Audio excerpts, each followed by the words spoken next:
Hi, everyone. I'm not sure if you're joining yet. I'm going to look at day 3 of the test.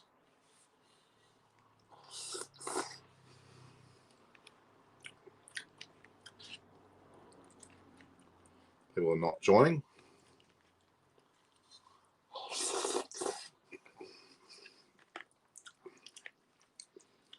In day 3 of the test, India have gained the ascendancy. They did a very good job getting the South African batters out very cheaply.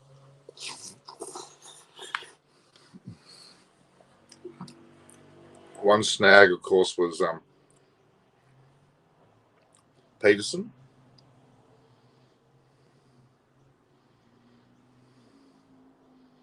Peterson, who I haven't rated. The Cricket Legends, hey, how are you?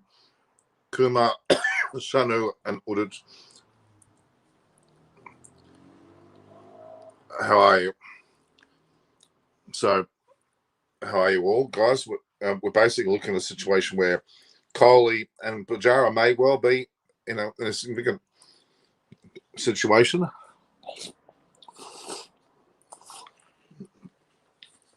With a good lead coming into this match, into this third day.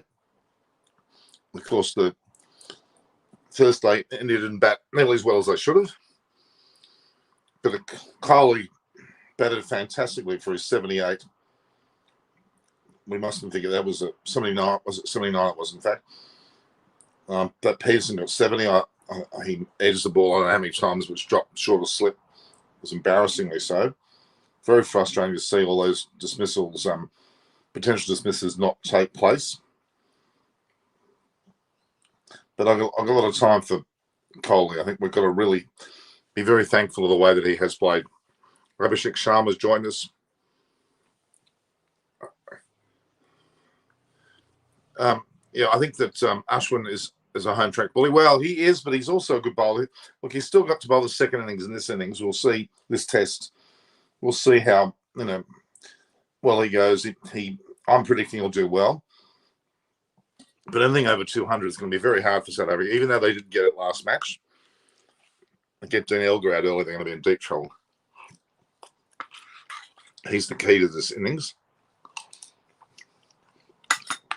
I'm very lucky that Peterson was able to last as long as he did. He was almost out several times. Where is this damn icon for? I'm trying to find the icon for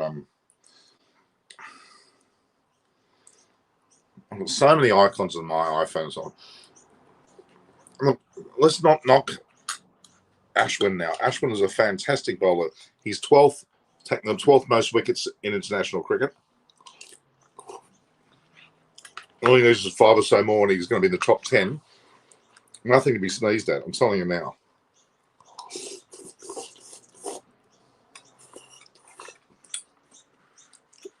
Nothing to be sneezed at all. We should not be knocking Ashwin. He would be on my side any day of the week. I'm telling you now. Well, I can only find this bloody icon. There we go. Fox. TV guide.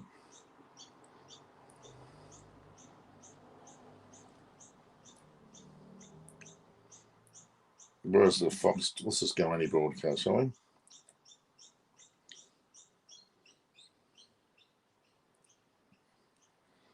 We go straight to the cricket. A shy, followed by a third shy. Let's have a look here. India day 2. Day 2 is in fact day 3, as we know. Kohli brings a lot of on the top side of these batting. Yes. How true is Abhishek Sharma? Thank you for saying it. Lion took Good Hall and RSA England, India, but Ashwin not the same. Look, Ashwin's a better bowler than Nathan Lyon. I've got no doubt about that. If I had to pick between Nathan Lyon and Ashwin in my test side, I have Ashwin for sure. Obviously in the subcontinent. In Australia, yeah, who knows? But Ashwin's a much better bowler. He's 12th on the ranking. Okay.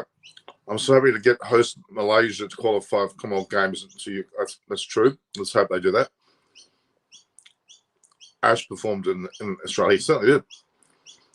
Hi, Norman. So what is the ideal score considering only 50 chased at once? But realistically, I like to see India get a 300-plus lead because I don't think South Africa will get that. But it does come down to getting the wicket of Dean Elgar. Dean Elgar is the key. And to a lesser extent, Markram. Peterson, well, he's annoying.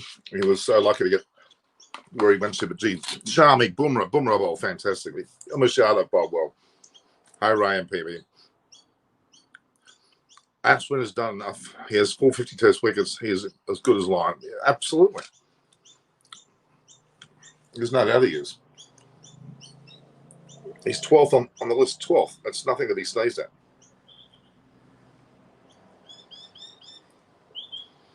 So we're hoping to get some people here.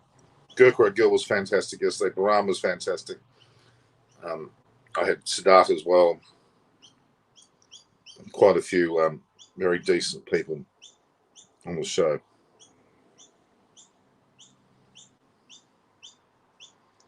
Naresh, I've already invited Naresh, but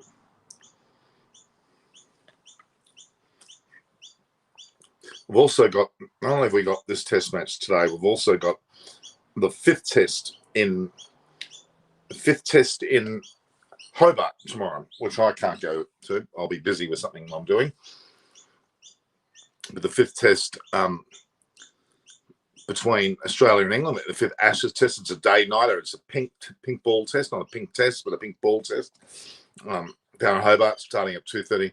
Bring Alan Miller. I had a bit of an argument with Alan just a short while ago about COVID. Doesn't think it exists. Reply. What am I supposed to reply to? Come shop. Don't say something and then make me reply because I won't reply. Ashwin, not 5-wicket haul, and look, he's whether he's in centre countries or not, he's the best bowler in the world at the moment for spin, no doubt. But Yashir Shah probably is up there, but no, this is one of the best in the world, no doubt. Number 12 on the rankings, he gets 5 wickets. He's into the top 10. It could be as high as 8th before the end of this match. Yeah, we'll see. He's 430. What is he? 431, I think is his total. Have a look at the total is.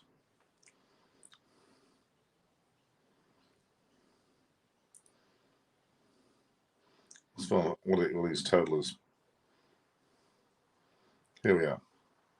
Batting bowler. I looked at the most runs yesterday. Kohli's on 7,947. He's got 53 to reach 8,000 in the 99th test. He'll go past War and Sobers before too long. Brilliant effort. Let's have a look here. All record. Look at the bowling. Most wickets in the career. Ashwin, 430. He gets 5 wickets. Say he gets a 5-wicket haul in the second innings. He will go above Kapil Dev and will actually be 9th on the list overall. 5 more wickets. 10 more wickets, which he'll get probably sometime earlier in this year as well. He will go into the top 8. He'll go ahead of Dale Steyn. He'll sit there for a while, 3, 6, 7. He'll be number 8 for a while, but that's brilliant. Only 84 tests. I mean, Richard Hadley's had 86 tests. A few less innings. He's got 1 wicket more. Now, Richard Hadley was lauded over. Nathan Lyon is actually 15th. Harbhajan Singh's just in front of him. But obviously, he could well get... Harbhajan Singh could easily go... Sorry, Nathan Lyon could well go into the top 10. But he's going to have to get 15. He needs to get 18, 19 more wickets. And he's not going to get that in the 5th test. But yeah. So Steve Waugh was an all-rounder. He certainly did. Steve Waugh certainly bowled well. Steve Waugh, he was ranked in the bowling department well. He was much lower than that. What did he get? He got 92. I can't remember what he got exactly. But there, he certainly had a fair few wickets as well. True. If Bloody exits in Sydney currently, if Bloody 92,000 cases in one day, Paul. And that's only the number that they've actually bothered to declare. That includes the rapid antigen tests. It's probably well over a couple of 1,000, I reckon. And the majority of them are bloody Coogee and Bondi, where I am. It is not fun around here at all. At all. Yet we've got some great cricket about to happen. So yes, Ashwin, 430 test wickets. He gets another 5 more and he will go into 9th spot. Brilliant. Hasn't even only had 80 odd tests. If he goes 120, 130, he'll probably be in the top 5, if not higher. He could, if he keeps going and he plays another, well, if he plays another 84 tests, was 168, was 1 less than Anderson, he will be 860. He will break all records if he keeps up this average. Don't forget that 84 tests compared to, say, Anderson 169, so double that, that's 860. He maybe won't have as much luck if he lasts that long, but that's still a record that will bring him well into the 600s, which puts him in the top 4 or 5. Puts him definitely 5th. And if he beats Kumble, he'll go the best, the most successful Indian bowler ever. How many more years do you think Ashwin will play? He's 35 now. Yeah, that is a factor, but he could play for at least, I reckon, 3 or 4, potentially, if he wants to. And that's what, 30, 40 tests. That means he's probably going to go well into 600. That's if everything goes to plan. Why are these Indian sides finding it tough to beat this week South African side? True, they should be smashing.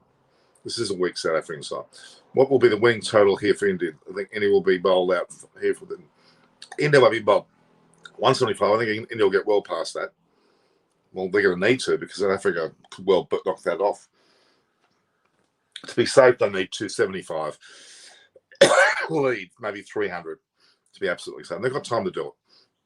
Because effectively, what are they now? They are, let's go to the live scores home.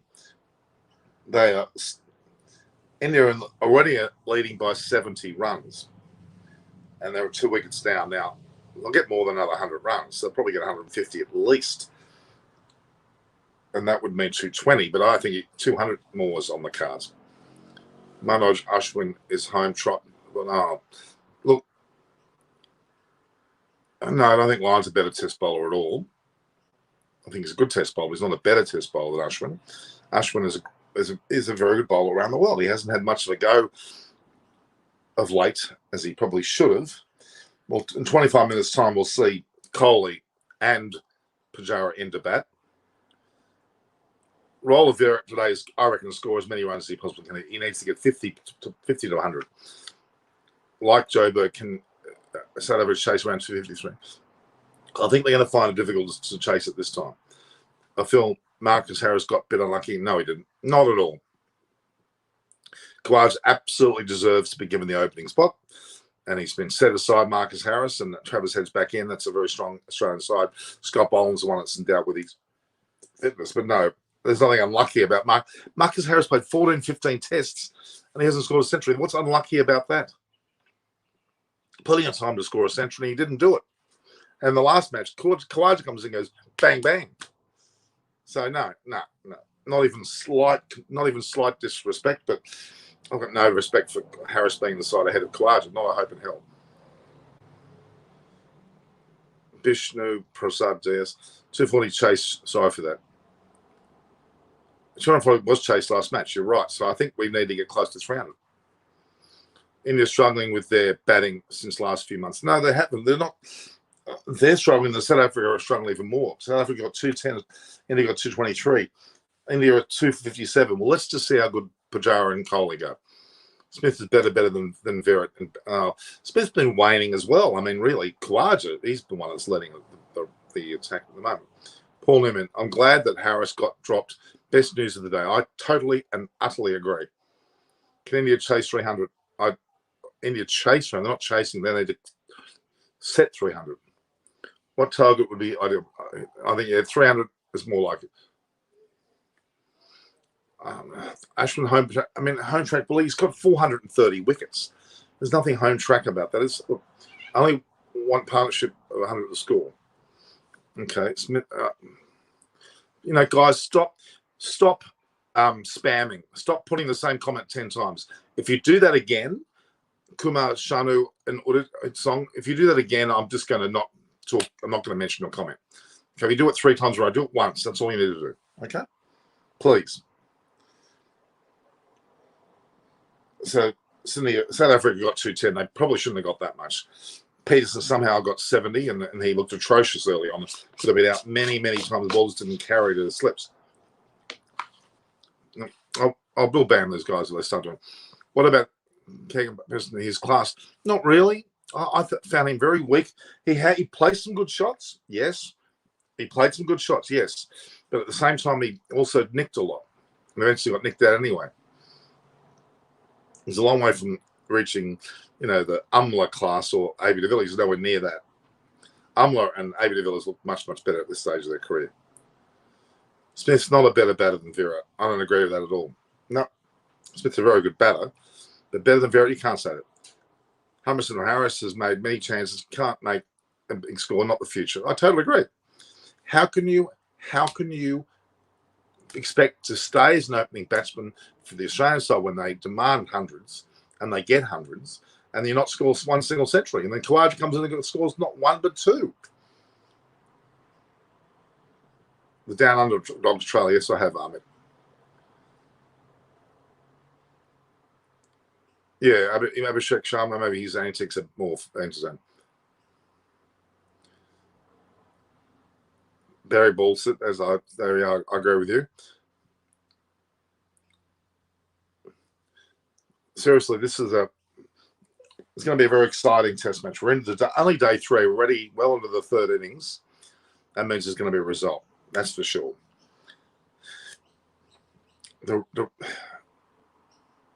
What do you think about Rahul? Does he cut it when Gill and Rohit is back? Well, yes, he does. Absolutely. Rohit Sharma's not in. They're talking about his fitness levels. Yeah, Khawaja has confirmed. Cummins has said that. Yes, correct. Fantastic news. Khawaja with Warner, Labuschagne, Smith, and then you've got a lot more batting in the. Siddharth. Hey, Norman. How are you? Good. I got one of my predictions right. Oh, the way that South Africa score. I mean, really, Peterson early on was atrocious. He got 70. He played some good shots, yes, but he could have been out for 1, 2, 3. He was not dropped, but the ball went almost to hand several times. He was nicking left, right, and centre. Yep. I mean, his 70 was based on a lot of luck. I'm sorry. Indeed. And had he got out for less than 70, oh my God, they would have been out for 150 for sure. Yep. But Jasprit Bumrah, what a man. What a man. Oh. But Sharmi backed up very well instead of Umesh Yadav. They both bowled very. Sharmi had no luck early on. Yeah. No luck. But those 2 wickets by Shami threw the whole game wide open. Oh. Rassi and Kyle Vereen. Van der Dusen, oh my God, I don't have any time for him at all. He's unless I haven't seen him play well, I'm afraid he best stick to the short version of the game. He's not as there's no way there's Peterson, Van der Dusen, even Bavuma are future stars for South Africa. They're not in the Umla, AB de Villiers class whatsoever. No, that golden generation ended, Norman. It's like the transition. How each team manages a transition will be very, very important. I mean, for 5 years, Australia struggled for a spinner. For 5 years, they got Nathan Lyon. But now the challenge is what after Lyon? Who after Lyon? For South Africa, it was not the case for the bowlers. After Philander, Steyn, Morkel retired, they had at least the likes of Rabada, Ngidi with them. And now Jansen's proving to be a good find. But what about the batters? You don't have batters. Yeah, their bowling attack's fine. I mean, Rabada's magnificent. Ngiddi's very strong. I mean, Norgay's not there. He's a great bowler.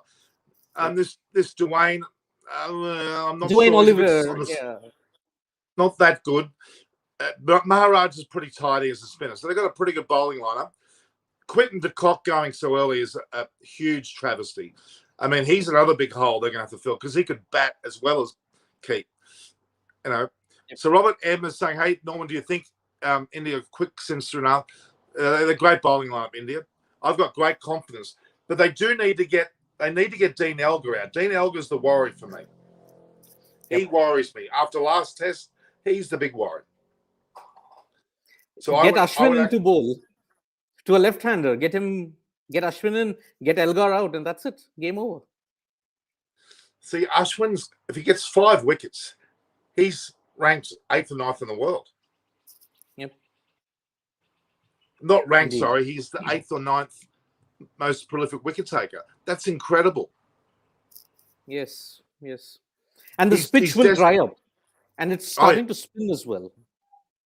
But they've got to be careful. They've got to make sure they pick when to bring Ashwin in, I think. They may bring him in early to get rid of Dean Elgar, but they need to be careful not to bring him in too hurriedly. And they've got to have very good bowling from other end, which they will. Imagine, Ulvis Yadav, I've got a lot of time for him. His first week was a beauty too. He absolutely crunched the stumps of Maharaj. Oh my God. Yeah. 2 stumps knocked out of the ground. It was awful looking. But I would say that, again, if you have to look at it deeply, Umesh's economy rate of just under 4, that too when you're trying to get a lead, when you're posted 223, I think that might cost them somewhere.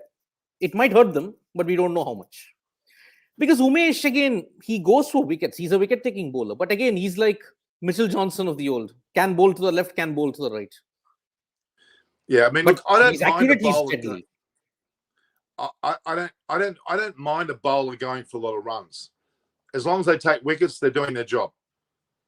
No, but Norman, if you look at it, in 2014, when India toured Australia, at that time, the inability to maintain pressure hurt India's bowlers really well. Varun Aaron, Umesh Yadav, I mean, they were all fast. They could take wickets, but then they leaked runs at 4-5 runs per over. But it's okay when one bowler. I don't mind one bowler doing that. Okay. So yeah, India, basically Pujara and Kohli are the key. Any target in excess of 250 in the 4th innings in Newlands, extremely hard. Well, they're already 70 runs in front. Okay. And realistically, they can get a couple of hundred more, I reckon. They should avoid a repeat of 2007. Similar situation, similar. The lead was just 20 or 30 for India. They got bundled out for 170 odd. 4th innings, 200. They could chase it down easily, South Africa. Well, look at this. This is an interesting stat. If that's correct, 161 is the average 4th innings in Cape Town. So that's a the only problem is Dean Elgar because he knows his home country turf. Got to get Dean Elgar early. You get him. The rest of the side are not going to score a couple of hundred. There's no way. I mean, Markram already from the highs of a couple of years back is now really struggling. Markram struggling. Well, he can bat. He's a good batsman still, but he can't do it alone. Dean Elgar can create that backbone throughout the entire innings, like he did in the second innings of the second test with 96 not out. You take that 96 not out, and India would have won that match. Simple as that. Yep. They would have. So, unfortunately, that's the thing. South Africa don't have batsmen. That's the problem. They don't have batters. They haven't got other than Dean Elgar, they haven't got a true batting leader. Yep. They've got no one who's got anything, and to rely on an opening batsman being your main team player is a concern. Van der Dusen is not number 4 quality for me. Peterson's done okay, but Van der Dusen, no, big mistake having him there. I reckon they should. Yeah. I reckon if they think enough of this Aiden Markram, he should be at number 4. That's my thoughts. I think he'd be better served being number 4. I think Van der Dusen's just simply not. Something's not right. He's got absolutely no confidence at all. He doesn't seem to really think that he should be out there. Zach Crawley for England. My God, he looks like he wants to be an opening batsman. He will shine. He already has. He got 260 against Pakistan. That's the quality of player. But hang on, I haven't talked about Khawaja yet. I'm smug as hell. I've been hammering Khawaja. Double centuries, 2 centuries or not, he was worthy of being there. Marcus Harris should never, ever be opener again for Australia. You can go home to your grandchildren now and say you played for Australia for 14 test matches, but he didn't score a bloody century, and that's just not good enough. Yeah, but Uh, two openers of 35 plus, risky. who? Warner's 35, Khawaja's 35. What's that got to do with it? So really, age? If they're batting, you mean Khawaja's not batting well? Oh my God! He's batting superbly, but I will see. He has to be there on the tours to Pakistan and Sri Lanka. He has to be there for it. And he will Okay, bat well, and he will be. he should bat He well. will actually. He will now. I predict he'll have an absolutely huge 2022, and he'll score well over 1,000 Test runs. You watch. Maybe a is hussy. He can do a hungry. hussy of 2022. Hussy of 2022. He's extremely hungry. Extremely hungry. Extremely hungry. He desperately wanted to play in Pakistan and Sri Lanka. Desperately. And now he'll be almost the first batter picked. Yes, but that's what I mean. In the broader picture, if you have to look at it, Norman, two openers. I mean, Warner might play for another 1 year maximum till 2023. After that, he may. I think Warner wants to play a couple more years. He's going to play the Ashes in 2023, which is the middle next year. So look, no, I haven't got a problem with Khawaja and Warner opening for the next 2 or 3 years. That's a good decision. If they're batting well, it's a good decision. Okay, and a couple of these younger blokes may then start to come up, right? Bukowski's had 95,000 head injuries, for God's sake. Marcus Harris is batting like he's got a head injury, but I mean, I mean, we're talking about Virat Kohli 79, and we're lauding over that. We should, because it was a very good performance. But Marcus Harris, we laud over his 70. Well, I'm sorry, he's never scored a century. So, and don't forget, Kohli he's just off 8,000 Test runs, batting average of 50. For God's sake, Indians need to bloody realise how good he is and stop saying hasn't scored a century. He batted enormously in the first innings. It was a significant innings. Yep. I reckon, I don't know when this is happening. I'm hoping it's today. One day he's going to explode and he's going to hit a massive century. And then he'll string 4 or 5 together. You watch. It's like a volcano ready to erupt.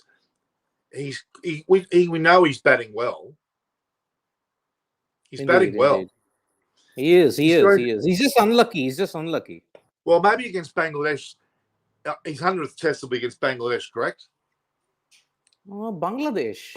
When Is that the are next India series? playing the next test match? Against I have to Bangladesh, I check. thought. Bangladesh. I think it's Bangladesh. Okay. Great.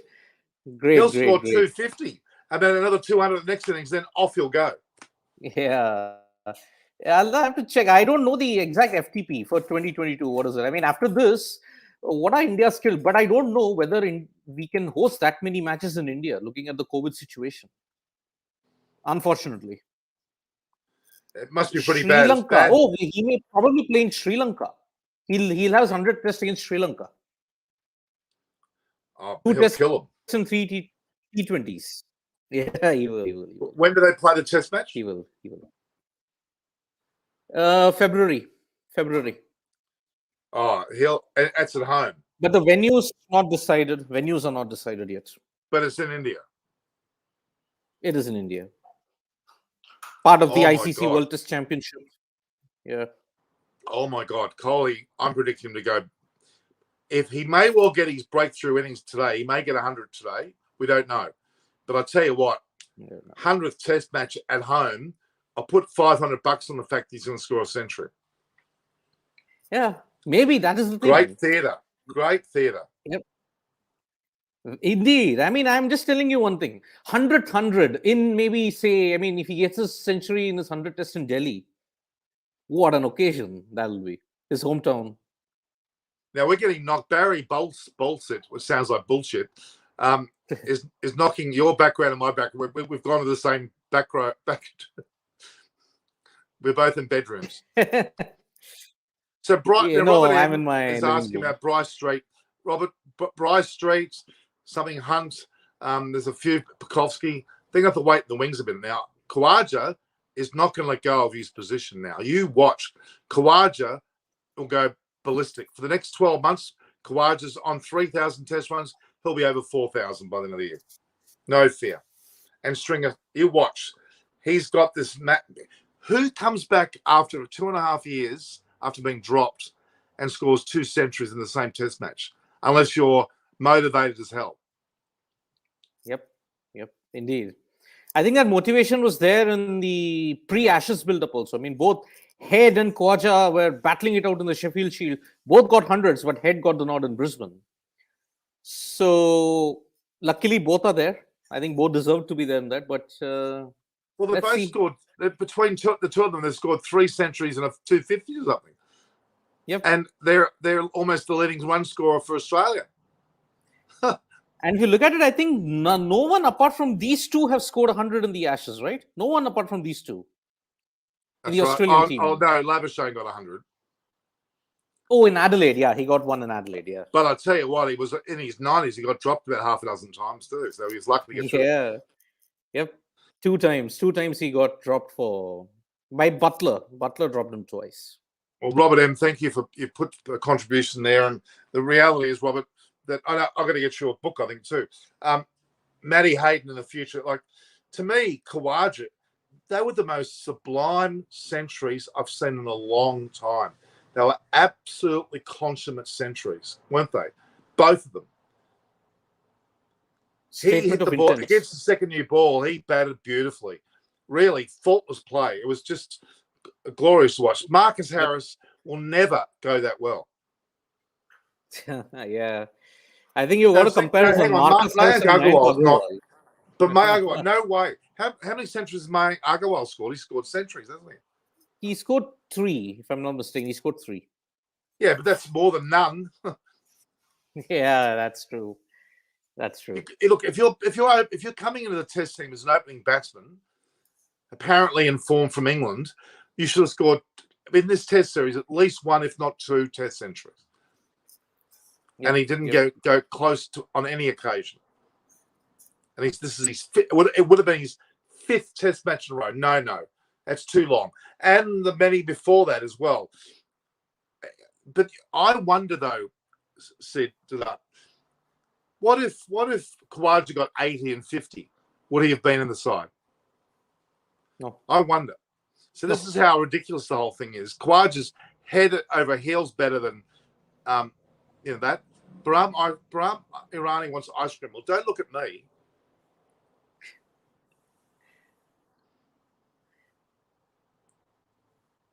Yeah, okay. There's an interesting little point there about wasn't sure going to be the next big thing for India. That is true. He was lauded over and he hasn't done it. He's still there though. But boy, he's got a lot of players now went past him, like even Padikal and Gaikwad and the same persons. And there's a whole string of them. I mean, this under 19 batch of 2018 and 2020, they are unfortunately in that period when there is so much of talent. Getting into the India 11 is not going to be easy. I mean, Rohit will play for another couple of years more. Kohli is going to play. Rahul is a sure shot in every format now. Maybe Rahane and Pujara might go, and then you'll have Gill and maybe Shubman and Prithvi Shaw establishing themselves a lot more. But till then, what do? You can't. They are not a sure shot guarantee in it because Rituraj Gaikwad, Devdutt Padikkal, all these IPL stars are going to make a big impression. And Shreyas Iyer, for God's sake. Shreyas Iyer is also waiting in the wing. Ishan Kishan, there's a whole host of them. The thing, though, Rohit Sharma has played brilliantly as a Test opening bat for a while now. There's no doubt about that. But I'm beginning to wonder whether there's an element of doubt now into the future. We'll look at Hardik Pandya, who is now going to be pigeonholed in the IPL, going to captain the IPL team, make millions of dollars, and not play Test cricket again. That's fact. He's not playing Test cricket again. He's gone. Rohit Sharma doesn't deserve that to happen, but I think Rohit Sharma may eventually see that his way and may have a Test renaissance and then suddenly realise I might stick to the short form. I'm curious because... Maybe because the added burden of captaincy till 2023, because the BCCI have said, like, okay, Rohit, he misses series against South Africa, no problem. It's just a small series. Imagine you're taking the stance against South Africa, a team who are one of the best teams in the world. Maybe not now, but they have a rich pedigree in it. Rohit's added burden of captaincy might want him to skip a couple of Test matches. I think he will not play the Sri Lanka tests because he will focus on the T20s that will come. And then probably after 2023, he will take a call on his test future. I don't think he can play all three because now he's getting injured frequently also, Rohit. If you have to look at it. In every Sena tour that he's gone to, in South Africa, England, Australia, New Zealand, he's been injured and he's come back only later. Australia 2020, all that fiasco of the IPL, he missed 2 tests. South Africa, he's missed a whole series. New Zealand, he missed a whole series because he was injured in the T20s. So, I mean, look, just quickly, look, what the only problem that India have got at the moment for me is they've got to settle on a batting lineup, and they'll stick to it. They've got to look beyond Pujara and Rahane, keep Kohli there, but start to settle on Rahul, Rohit, Shreyas Iyer, you know, those batsmen that are Agarwal, Gaikwad. They're going to settle on a unit of players and play them and continue to play that lineup. That's the key now. They've got so many good players floating around. They're going to settle down on the lineup for the next 5 years, and they should start now. For Test cricket, I'm talking about. All right. So Trevor Bayliss, I predicted this. I think I told about this many times, that Trevor Bayliss will be the next Australian coach. If he's the next Australian coach, Australia will go through a massive, massive upturn.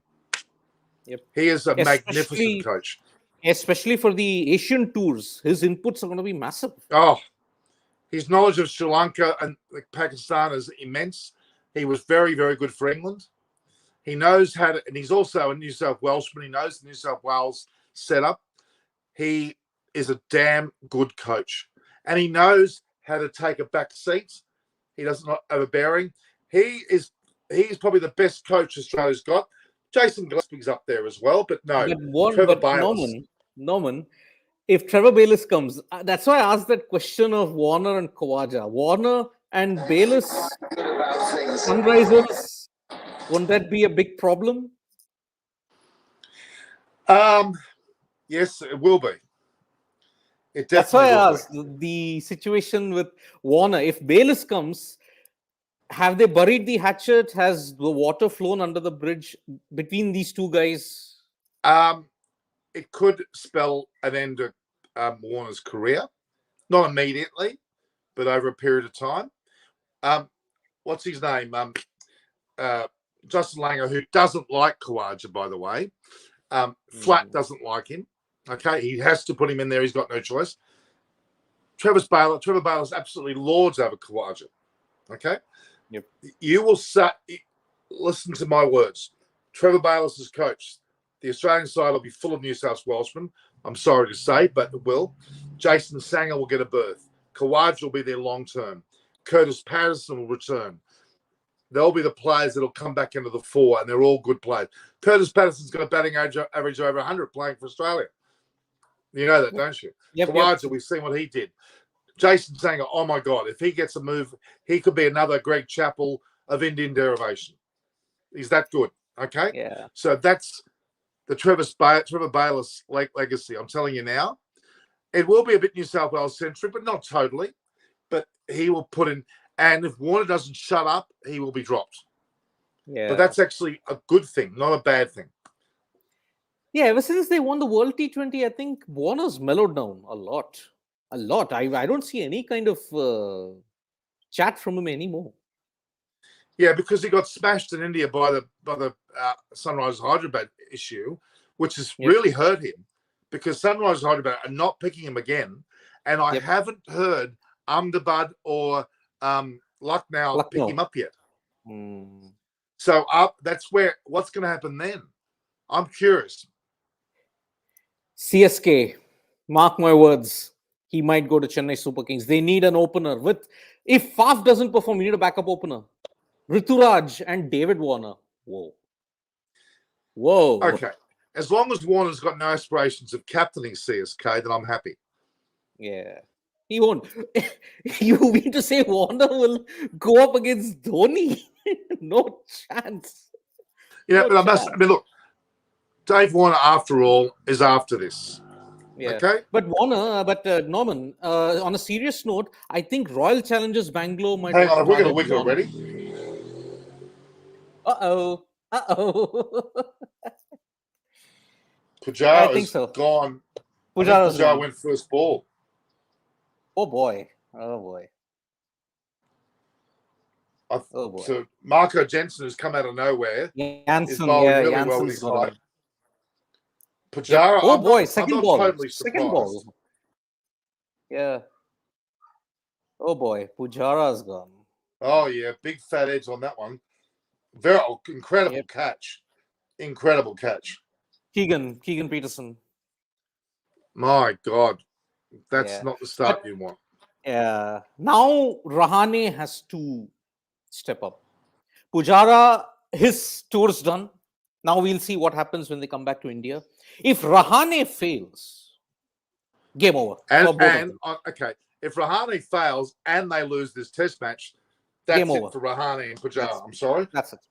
Then Iyer will have to be your number 4, number 3 or number 4, or even number 5 So because Shreyas Iyer Iyer bats was well. injured. Shreyas Iyer was injured. Yep, that's the problem. This is a pretty bad start. Yeah, you're talking about David Warner. I think Royal Challengers Bangalore might want him. They don't have an opener. They don't have an Not opener. CSK, I mean So, RCB. RCB, yep. But Devdutt Padikkal and Warner might go in. But they've got Maxwell as well. He'll be number 3. He'll fill up De Villiers' spot. Because Oh, AB so is De Villiers not retired. He's retired from all forms, so he won't play. Are we sure about that? Yeah. AB de Villiers announced his retirement from all formats of the game. So he won't play in 2022 IPL. Oh, what a pity. What a player. Oh, my God, what a player. So in place of de Villiers, Maxwell will get that spot. Padikkal and Warner. You mean the 2 foreign players then will be Warner and Maxwell? Yep. See, they've already made their retention. Look at Rahane's. Rahane's got 4,930 runs. I'm still convinced, knowing he's a bit of a stats man, he wants to get 5,000 test runs because it gets him on the board of test batsmen. You know that quick info thing there? It's like a watershed moment. Yeah, but I mean, Arjuna told me once, because he's 5,090 or something, whatever he's got. He said he felt he made it as a batsman when he reached that 5,000 mark. Yep. It's intriguing. Yeah, superb catch. That was some catch. That was a very good catch. Yeah, so let's see. Rahane, it's the acid test for him now. If he fails, it's game over for him. If India loses that too. So it'll be interesting because the keeper looks like a bit shocked. Yeah. I mean, AB de Villiers, let's be honest, I reckon he got paid a lot of money by the various IPL franchises. I'm sure he'd have 30 or 40 million sitting there nicely and would be quite financially secure. Going back to South Africa, 30, 40 million US dollars, Australian dollars, goes a long way. You can buy a house in South Africa, depending on where, but you can buy an incredible house for a tenth of what it costs in Australia. Yeah, I know. I mean, it was mentioned when Morris got 16.25 Indian rupees, crores, you could buy a loaf of bread for 500 people for the next 3 years regularly. You can order 12 Big Macs every day for the next 3 years. I'm not sure that excites me, those comparisons. I wonder how many houses could he buy as well? I want to know. Okay, yeah, coming to houses. Morris can actually buy 2 homes, which will be the same equivalent as you may have the most poshest area in Sydney. The most, if I may say, uptown market area of Sydney. He can get 2 houses in Sydney for that rate. In South Africa. I tell you what, if I was in South Africa, I'd live in Cape Town, not in Joburg. No way. Or Durban. No way in Joburg. Those places are diabolically dangerous, I'm afraid. Cape Town, in a nice tucked away area near a winery, maybe that's where I would live. But I'm afraid South Africa's too bloody dangerous for my liking to live on a permanent basis. Sad to say. Everybody that I know that it's in Australia who had any form of money from South Africa, whether South African Indians, South African white people, whatever the way you want to describe them, even the South African, Africans, all said to me, No, I wouldn't even go near the place. Love the place, but won't go near it again. Yeah. It is why, Norman, I said my two aims is if I have to live somewhere apart from India, it is always Australia and New Zealand. Always. You know, I rather like New Zealand. I mean, it's a bit sleepier than Sydney for sure, but you know, I rather liked whenever I've gone to New Zealand, I feel relaxed. I feel no pressure. I feel your money Yeah. goes much further. You can buy a nice little house. Although it's cold, that's the only down, you know. Yep. Indeed. Brahmarani's saying you got a Cape Town house. Rubbish. Brahm, you haven't got a Cape Town house. What are you talking about? You're Indian, you're living in the Philippines. What Cape Town house have you got? Mm-hmm. He likes Ho Chi Minh, though. He's changed. Brahm, I think Brahm's been drinking today. He's been bringing out all these curly questions. He likes Ho Chi Minh now. In Vietnam. Yeah. If I lived in Asia, I'd live in Sri Lanka. Beautiful place. If you get a nice Love little bungalow somewhere on a beach there, which no one wants to buy because of the tsunami, no one touches it. Maybe somewhere in Colombo 6, in that area, Colombo 6. You know what? Colombo 5, 6, 7, that's bloody expensive. That is ginormously expensive. It is actually now matching other big cities of the world. So I'm not sure whether I'd like to live in those areas, only because you need a hell of a lot of money to buy an apartment. Because I know firsthand, you're looking at $300,000-$400,000, which is not big by Australian standards, but it's humongous in Sri Lanka. It is. And you're getting a 2-bedroom apartment. But I mean, I want a little bungalow with a bit of vegetation around. I'd look coastal. I wouldn't buy it myself. I'd get a local to buy it for me because otherwise. Yeah. Paul Newman would live in Tokyo. Paul Newman, would you survive in Tokyo? There's no bloody cricket there. There's not much cricket anyway. Well, the Japan team did play the Under-19 World Cup. They did. But yeah, they were short of 41 and 43. Yes, that's a different story altogether. Yeah, but I mean, they won they beat some heavy duty rugby sides, I must say. Yeah. They defeated South Africa in 2015, which was huge. I think they're called the Cherry Blossoms, right? They're called the Cherry Blossoms, the rugby team. We've got cherry blossoms in the streets here in Sydney. Yeah. Get all these Japanese tourists photographing this road in Kirribilli. I'll take you to it. It's the most photographed street in Australia. If I can come, that's the thing. Well, so what's COVID like in India at the moment? It's rising. I mean, we've got 2 lakh cases, 200,000 cases now. It's increased every day. Everybody's getting it. That's 200,000 in the entire India. We had 92,000 just in Sydney. Yeah. And that's this number will increase. But I reckon we're matching India in one city for the whole of India. That's not a good stat to be comparing. When you've got 1.5 billion people and we're matching that stat with 20 million people, we've got over 1 million COVID cases in Australia. That's 1 in 20. What's that 1 in 20 in India? That's a lot more than what's 1 in 20? I think it's 1 in 20,000. No, okay. According to the ratio. Well, then, okay. What's 1 in 20 in India? 1 in 20, you may say in Mumbai and Delhi, these 2 places. Yeah, 1 in 20 is Mumbai and Delhi.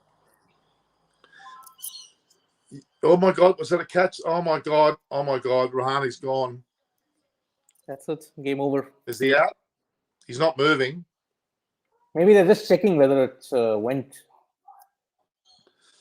Or maybe he's stunned. If Rahani's out, that's the end of Rahani's career. Has to be. Yeah. I think now they will not. You'd need 30. You'd have 30 million COVID cases live in India if it was the same as Australia's average. Probably more than that. More than that, yeah. I tell you what, this is a bit of a worry. Yep. Well, but South Africa have reviewed. They've not. They've reviewed. But look at this. Look at this. There's no need to play this shot. It certainly jumped. I reckon there's an edge there. Just his reaction. His reaction. He's looking straight away around. Do you see that? Yep.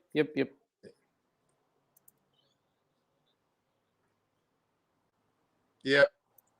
Big fat glove. Huge deflection. Yep. The way yep, that yep. Rahane looked around, oh my God. Yep. Not looking good.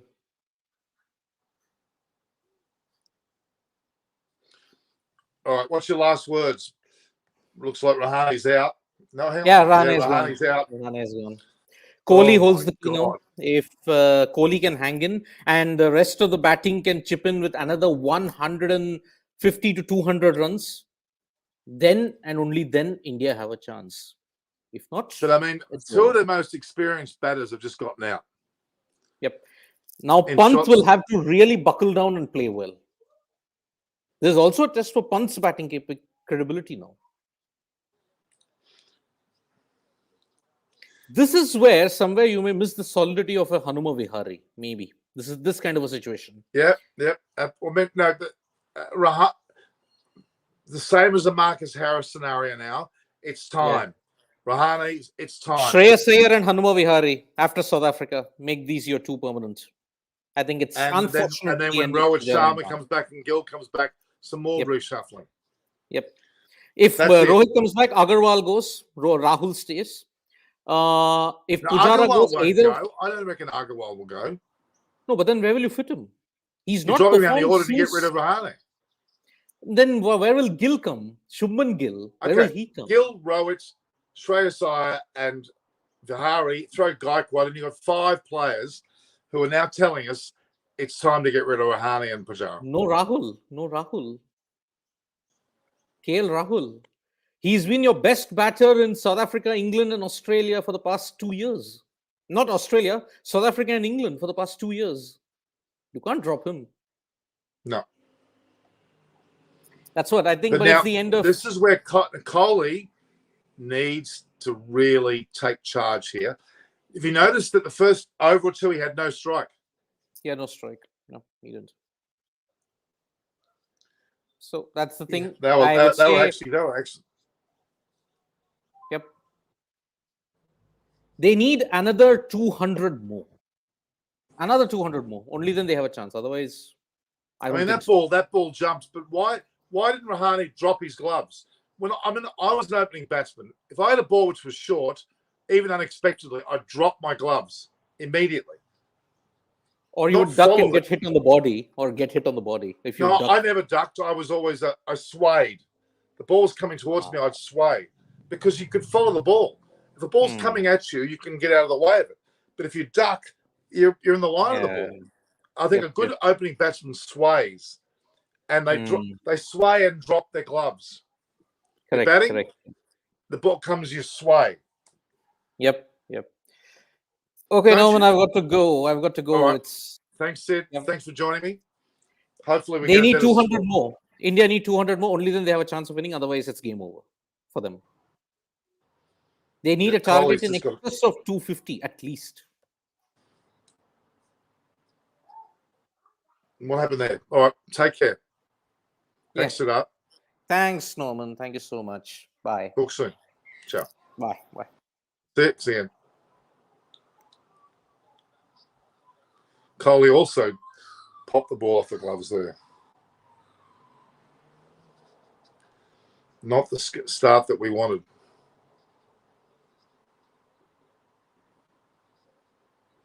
It's like 4 to me.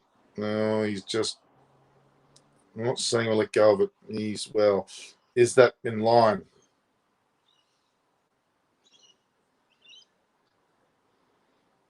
Four for 60 now the score. Kohli's gone to 16. Kohli's got to play a patient innings here.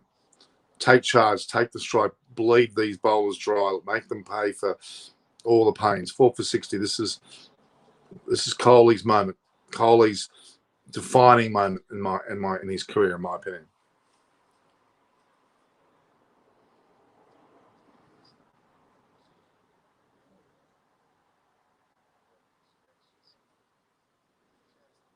Yeah, both shots could have been left alone. Both shots, they could have got their bat out of the way.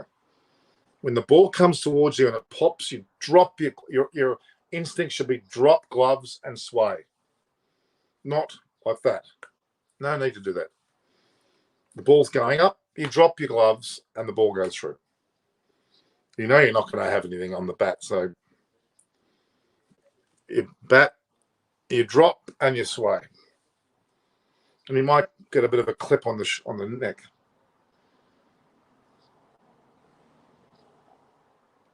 That's the way, Coley. Let the ball go. Let him go. 4 for 60 after being 2 for 57. They've gone 2 for 3 here.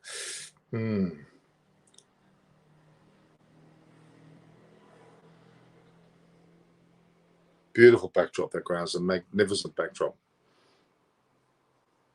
Absolutely no one in the crowds.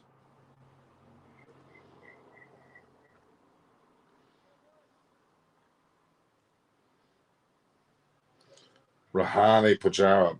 Hang your head, YouTube. Particular Rahane. Oh my God. That's it. Got to be in. It's got to end. Got to end his career.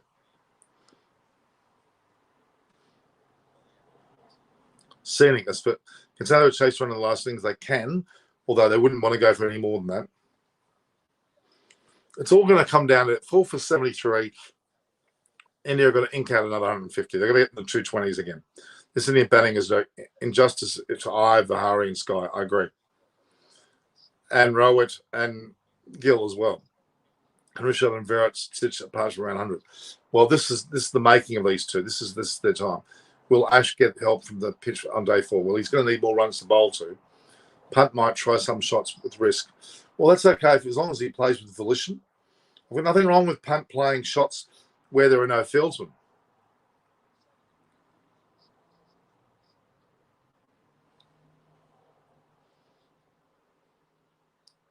Kohli needs a big score. This is tailor-made for Kohli at 100. That'll put them in good stead. Yeah, again, the dismissal of Rahane. He's only a short man. I appreciate that. But when the ball's there and when you see it pop, you drop. Then no matter how much it pops, you're not going to get out. But the moment you chase it, what do you hope to do that? What are you achieving other than popping it? If it's around your head, you've got no choice. But then you can play it down from your chest. But when it's popping out soft, you've got nothing to lose. Just let it go and sway. What he did was just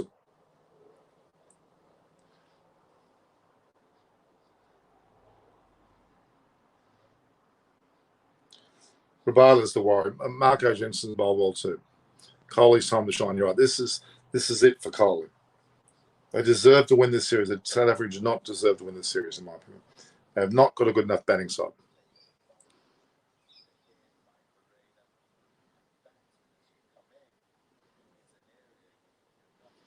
Let everything go from Rabada.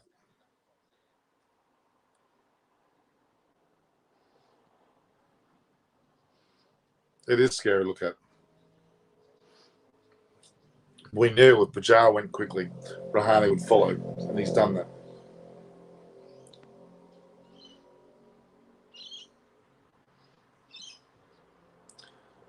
Very frustrating. Kohli, 16 punt, yet to score after 5 deliveries. They lead by 73. The score's 4 for 60. Rabada's steaming in.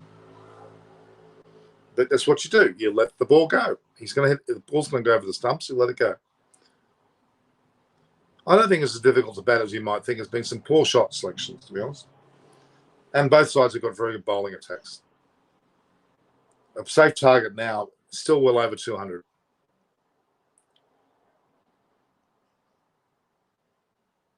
And the wicket of Al Gurley. Now, can England win in Hobart? What do you think? It's going to be pretty hard for them, to be honest with you. They've had such but it just depends on the steeliness of Ben Stokes, Bairstow. Bairstow goes up the order. We haven't seen England's side as yet.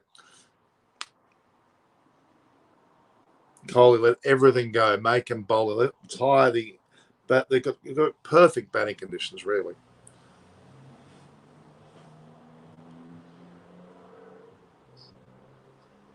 When the ball's, as I said, batting 101 in these conditions, ball pops off a length, drop the gloves and sway. Let the ball go past you. No wicket. do this. Outside is particularly, you're going to nick it. But if the ball's up around your throat, okay, you could duck or you could play to ground. And a good batter can do that.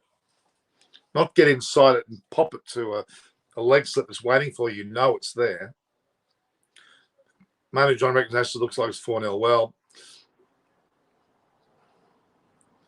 it's Himanshu Chowdhury. It's way too early to be saying anything about this.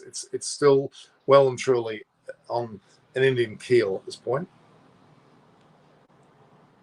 You lose Kohli, then we might be in for trouble.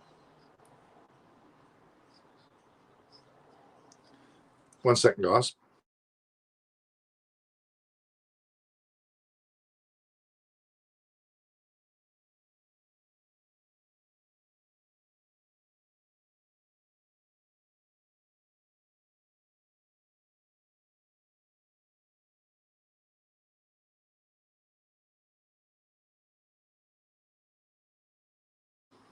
Sorry that. James Anderson still abroad in the session. Do they carry them for the next Ashes in Australia? Oh, that's a long way off. Hard to say. That's 4 years off. It'd be 43. That's unlikely.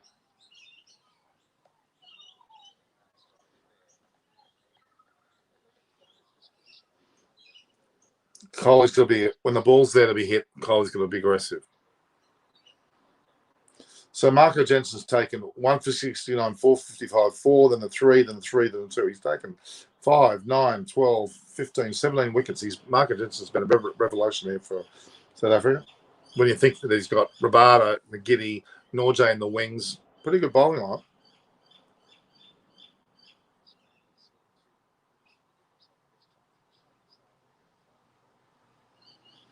That's the way. Get under the ball for short, or give it one almighty clip.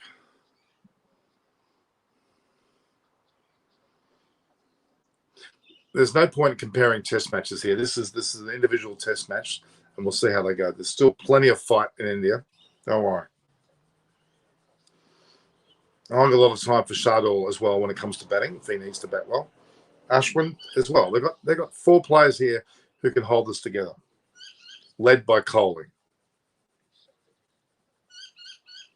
Yeah, plenty of time, Virat. Plenty of time. Let them all go.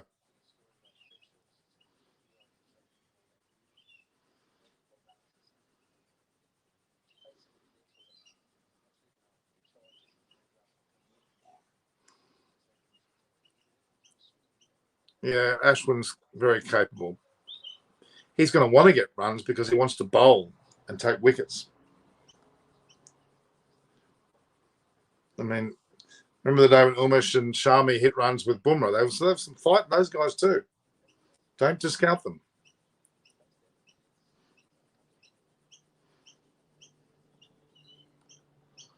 Now, Rishabh Pant's just pulled the ball for a boundary off Rabada. It was a pretty safe shot. There was no one there. So that's the way to do it. When the ball's there to be hit, there's no one there. Go for it.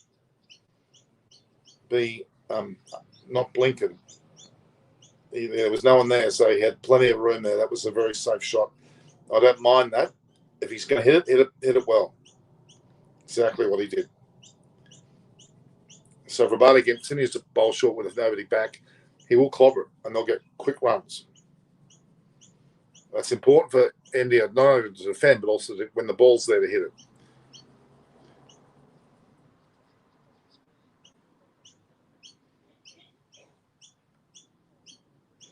Punt's got ticker in him, don't worry.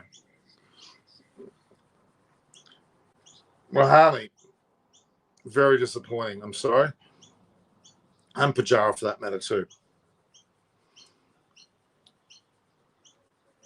Well, quick mate, I think probably Australia's eyes fit. He should be automatic selection. And Vihari is also be considered, which may mean a double whammy, Pujara and Rahane going. You see the ball on the ball there hasn't quite gone to the boundary, but as long as he picks his place to hit them. So 4 for 66 now, the lead.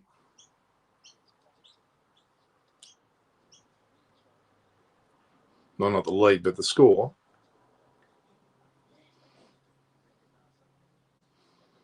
A lot to be said about this performance. 4 for 66. Still a long way to go. Lead by 79. If Punt hits 100, then things will be much easier for him, of course. See, this is the sort of things that someone like Punt could just go for it, especially while the field is up, and get a lot of runs very quickly and force the South African field placements to scatter. But not playing a shot like that. Just don't dance in the wicket and play shots. Play arguably sensible big shots. But he tried to, I don't know what he was trying to do with that shot.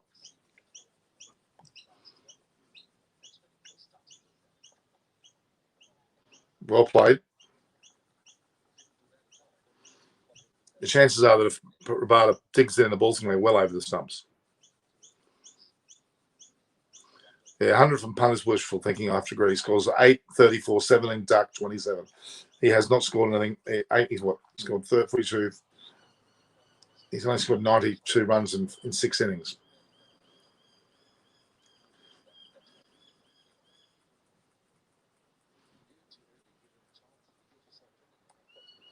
He's played a lovely cut shot there. With the right form of aggression, controlled aggression, to a ball that's deserving, like that was short, then that was a good shot. Do I think that Djokovic's visa will be cancelled again? No. Because of the whole economic situation in Australia and our love of sport and our love of good images of sport, I think we're not going to. We've let him in. He's practicing. It'll take a pretty bold move to not have him there now. I think we're going to see him let him play, even though he shouldn't be there. Martina Navratilova said it. They're going to play Djokovic. It's too much publicity in the positive if they let him stay now. If they get rid of him now, it'll be on for young and all. But Martina Navratilova said it. She said, "Just go and get vaccinated for God's sake. Be done with it."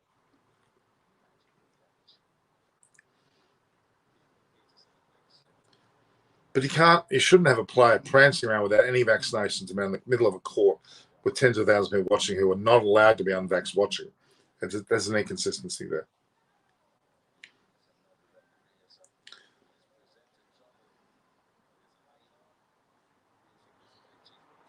Four for 70 here, a lead of 83. Marco Jensen certainly causing some grief. The ball's certainly popping. Now, to me, that wasn't a difficult shot to play. He did play the right shot.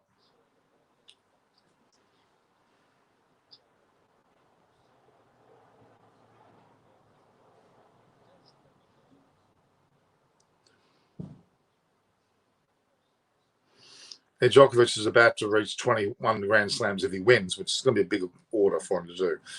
If he does that, he's the best ever. So that's a big call too. As they were jokingly saying, Nadal wasn't too keen, nor was Federer, because they're both going to be beaten by him. Come on, Coley. Keep going. I'm going to continue this broadcast until Coley gets out. So hopefully he might send me here 3 hours down the track. I really want Coley to get runs. To me, he could get 8,000 test runs in this match. 50-odd runs he'll get. I guess about 60, I think it is. He's playing those shots well. And Jansen can only run in so many overs before he'll tire and start bowling, you would imagine, erratically.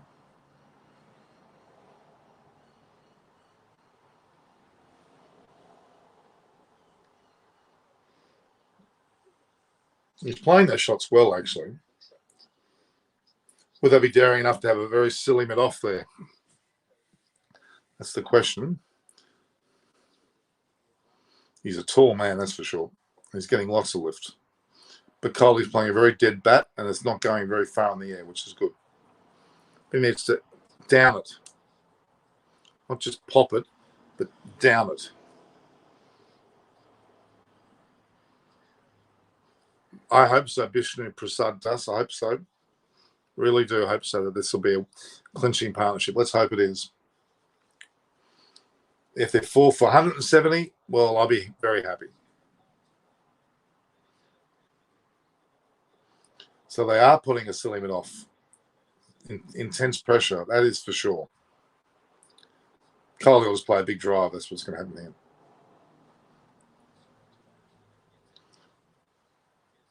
What Coley's got to do is, if he gets the ball around that way, is smack it. And that silly limit off will run to the mountains. Vanderdusen, what a name.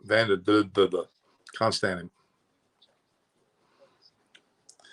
Well, it's now, what time is it now? We've only played half an hour.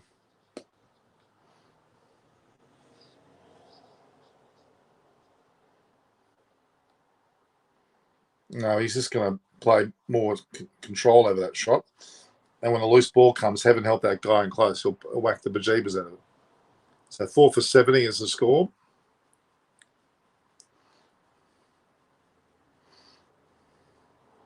Ground is like a carpet. So day 1 and day 2 saw 85.3 overs on both days, with similar runs, 240 and 250 on each day, with 11 wickets falling. But here we've only had 7 overs and 13 runs and 2 wickets fall, so they're stacked a bit higher. Run rate's also low. It's on such a picturesque day.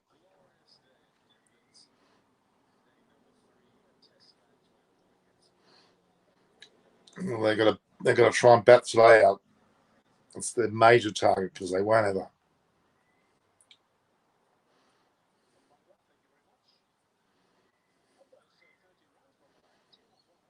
It was a slow ball from Rabal. It was only 130 Ks. It wasn't that fast. Is that a sign that he's tiring a little bit? They've got a fella for Colby. Colby will adjust. It'll only make them concentrate more, hopefully.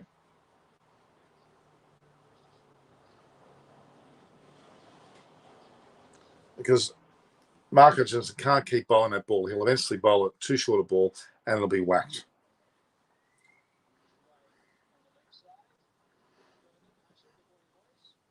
Punt moves to 10. The score is 71. Punt's just got to keep that scoreboard ticking.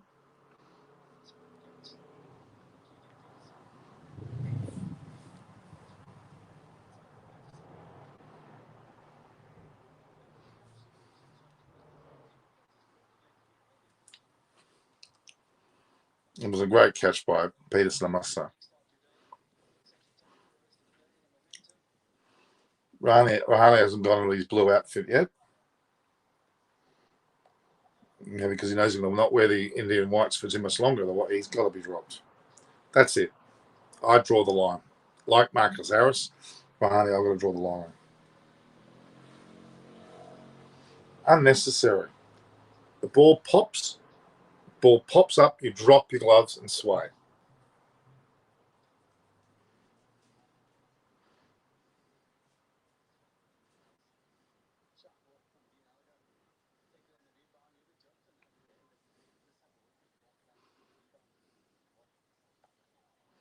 Coley's playing the ball very, very, very well.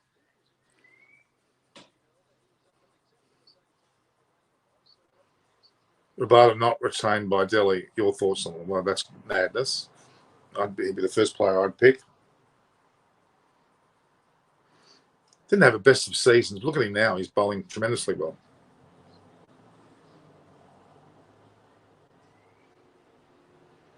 Well, Chris Morris is the first one I would get rid of. Oops, do we have a drop catch there? Do we have a drop catch there from Coley?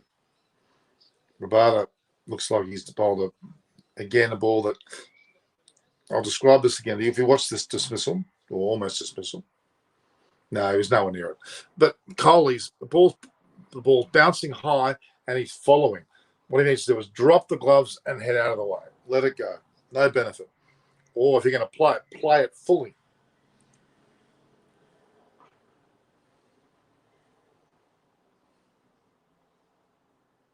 That's well played.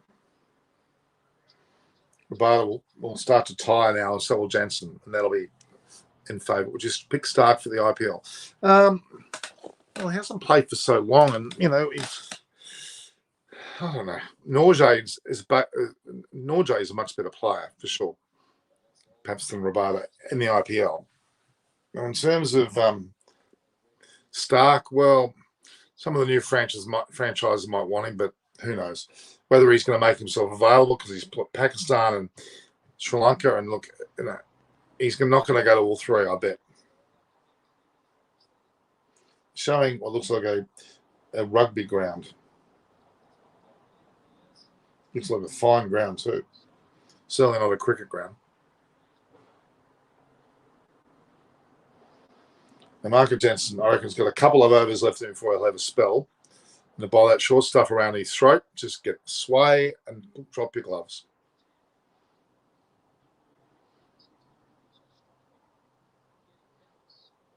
No, they won't, but Sri Lanka will be smashed today.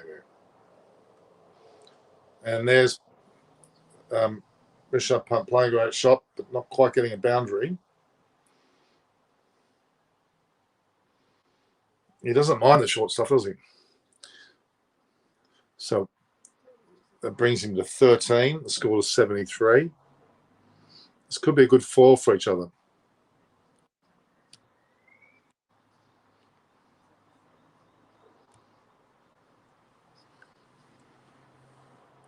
.86 in front.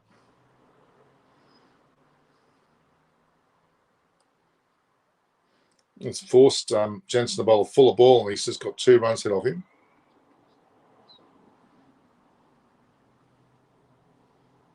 Punts, not afraid.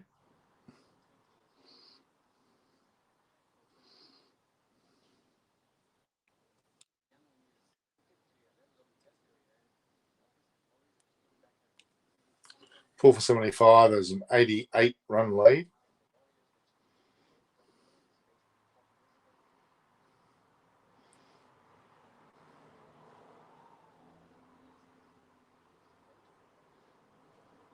See, Jensen will start to tie, and then I'll bowl short and rubbish.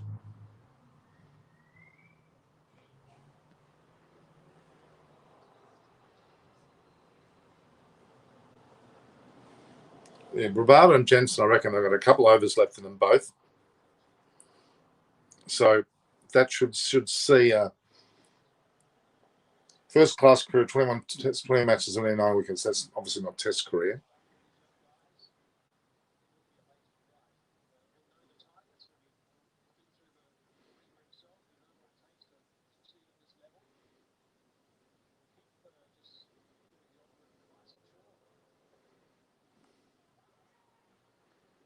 Four for 75 the score. 88 in front. Coley 16, Punt 15. Marco Jensen 2 for 14 off into his 10th over. Very, very, very early with incredible catch. It was an incredible catch. And India didn't have that luck, did they?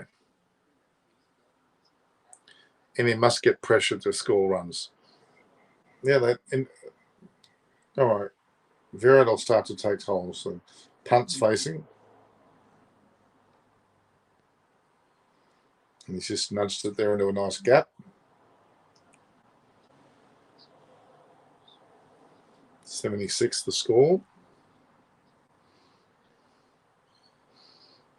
Nothing wrong with this effort so far from these two. Rahane, awful. Pujara, also not great. 89 lead. But Haseman, Umla, and Philander, good blokes.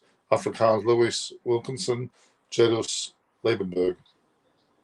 Afrikaans. Interesting. Yeah, I'm predicting Jensen will lose his line length now.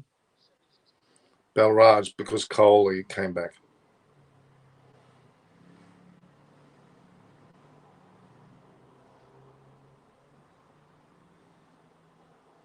Interesting how Rabada and Jensen scored bowled 10 overs each. Olivia and Nagiti's only bowled 2 and 3, so they've really relied heavily on Rabada and Jensen to explode, and they've done that. They've both taken a total of 4 wickets, and they've let them continue to bowl, but that's going to take its toll a little bit. Another 2 or 3 overs, maybe less now. You'll see both those bowls replaced by Olivia and Nagiti, and things should lighten up a little bit. Nagiti is still a good bowler, but Olivia, not crazy about him.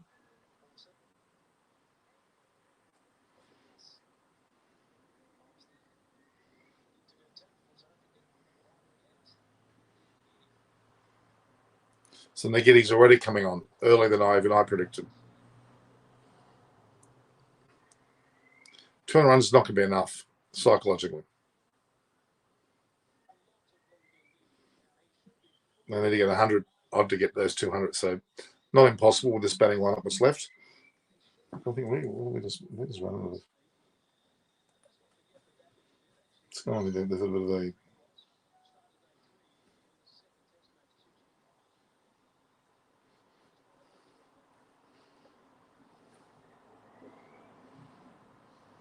India has to play the mind games.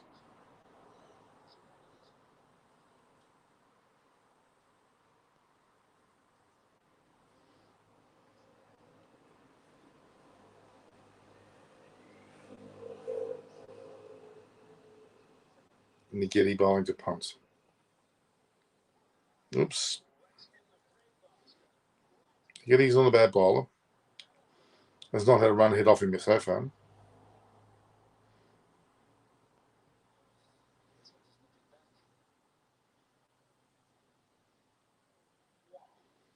Interesting. Just I don't want. Yeah, let it hit him. It's probably hurting a little bit. There's only a short man that right in the stomach. Yeah, Elgar early is the key. Bumrah's got to let loose against Elgar.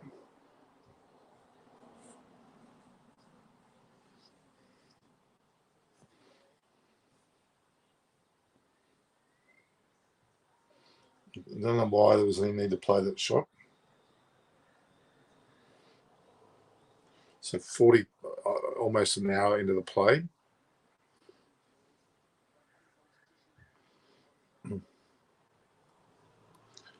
This is such a crucial period here.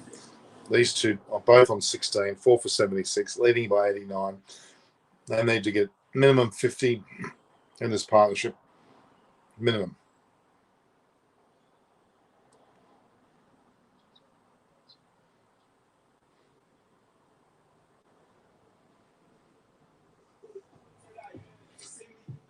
It was a good drive. There was a man there.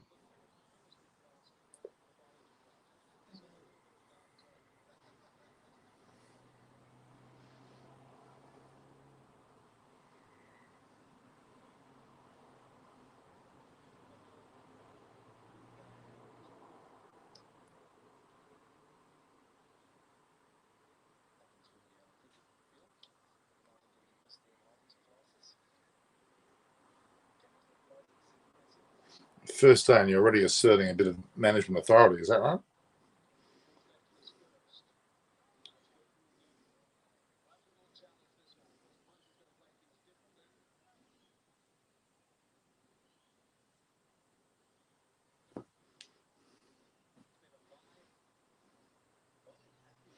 Steam coming out of looks like a funnel. I'm not sure what the funnel is. Nagiti's a decent bowler. Hasn't one single run hasn't come off his bowling, which is a bit much.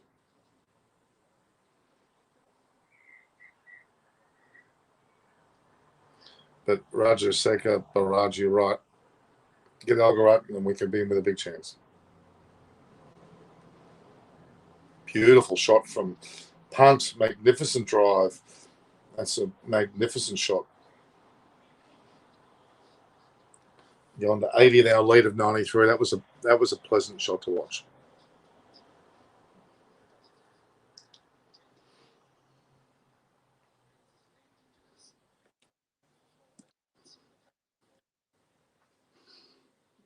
What did Rahane do? They blew their chances. Something horrid.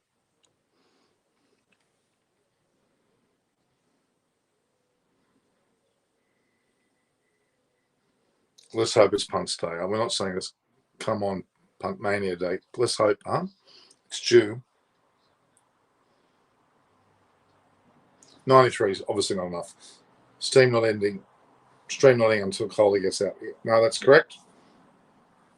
Coley and punt, they're the two that I want to see. Bat, we could bat here. We could be on here for hours, couldn't we, guys? Olivia's come on now. This is good. So Rabada and Jensen proved to be the difficulty, and they're both off now. Olivia, I don't rate him. He's steady, but Coley should be able to play him with a great deal of ease.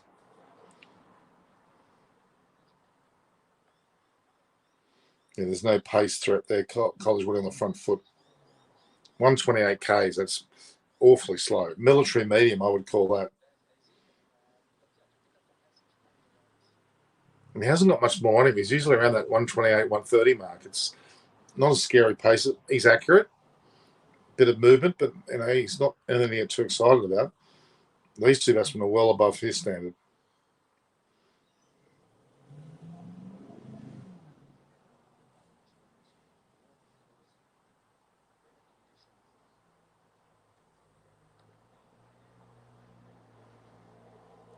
Kohli should be like bowling Olivia and Ngidi out of the attack, forcing Jensen and Maharaj to take up more of the slack. Tire those guys out, then you can get on top.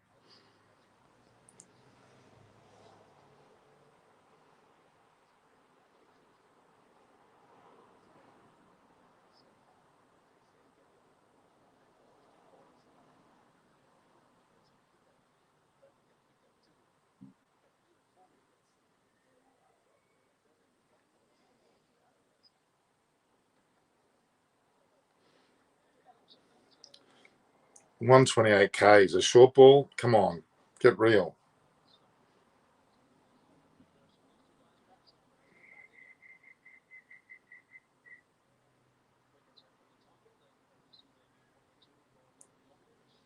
Kohli's happy to just blunt the attack, let Punt get a few runs, and then Kohli will come to into his own as the bowling weakens.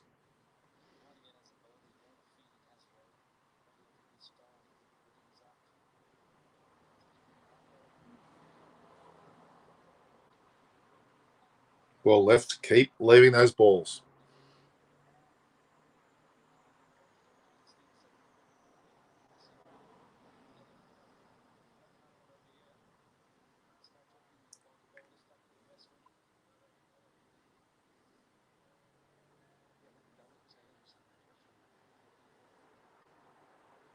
Keeper looks very timid. The keeper looks very timid.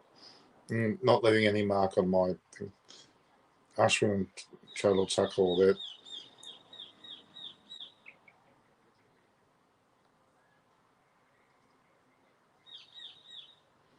Plenty of time, guys. There's a good day and a bit batting at least.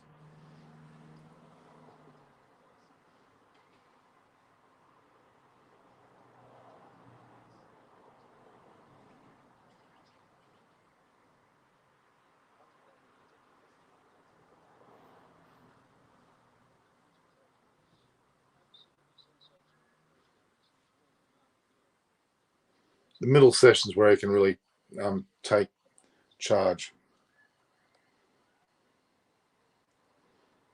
He's getting a lot more time to play those shots.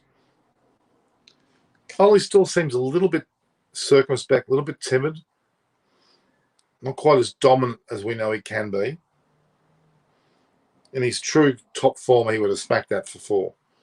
Would have been a very, celebrated off drive. He would have given it some.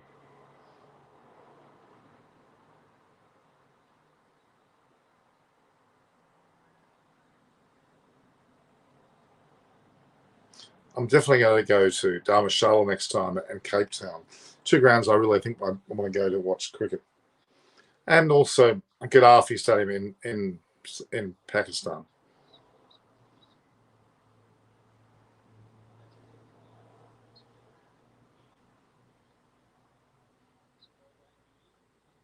Yeah, they're the grounds that I'd like to see some cricket.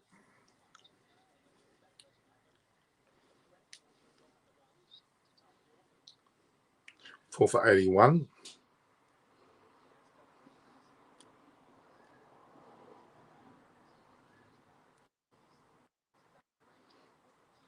Lead of 94. Edging closer. Kohli on 16, Punt on 21. Ngidi now gone for 5 runs. Keep your head, Kohli. Just keep your head.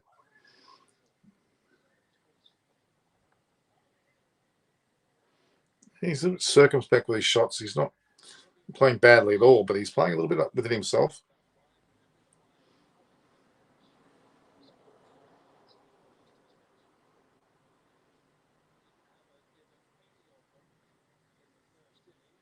A big cracking shot from him, then he'll lose those shackles a bit. I'm determined to stay as long as Coley bats.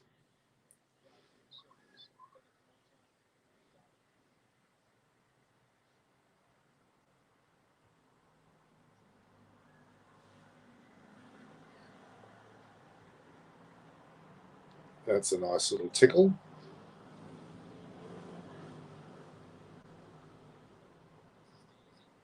It looked like it was off the bat. Let's have a look. No, maybe it was off the pad.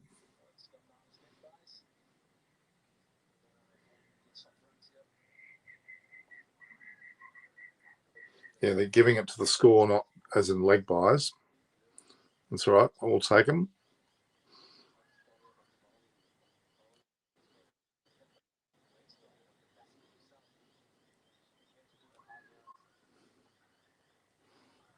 Four for 85, 98 run lead.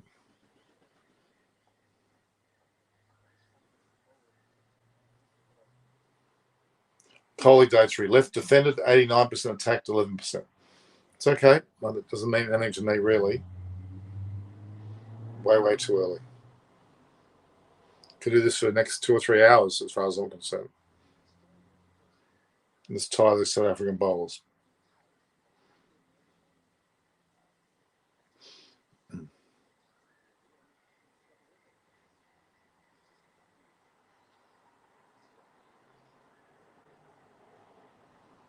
Again, a good ball, but let it go.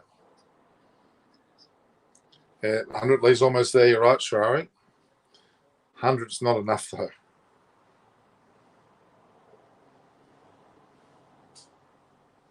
Coley, 16 punt, 21. Lead by 98, 4 for 85. Let's see, 4 for 185, and I'll be a lot more impressed. And even that really is not enough. We're going to really ram this home. They've got plenty of time in this test match. And they've got plenty of batters left. They've still got Ashwin and Thakur there. And some very good bowlers that can bat a bit. But this is an important partnership here, right here. Could have played a cut shot to that. Chose not to. 131 Ks, that's too bloody. Way too slow.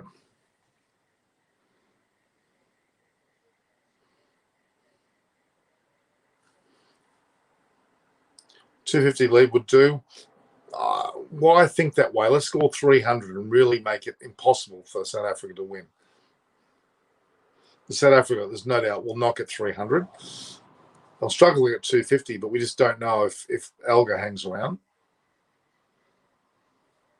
But the conditions right now are incredibly good to bat. So that means we should play out the rest of the day, which will mean we'll easily get 250, 300.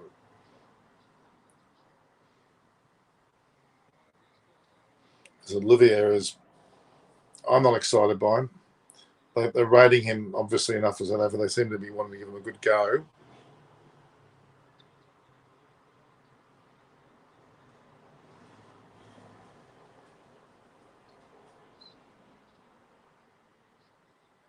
Well, punts there in an hour, he'll be runs. And what time we got now? We've got just under the first hour. Another hour of this. Another hour to 2 hours of this sort of dog batting. The bowlers will tire and India will start to gain more and more of an ascendancy, and they'll be closer and closer to 200 plus runs. But these two have got to get those 50 runs each.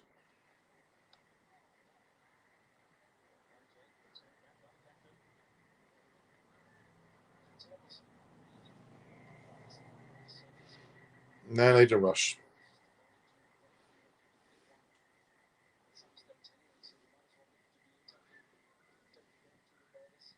Started 2 for 57. They've scored 28 runs and they lost 2 wickets. Punt's going to a decent run. I hope he carries on. As long as he plays good shots, he will.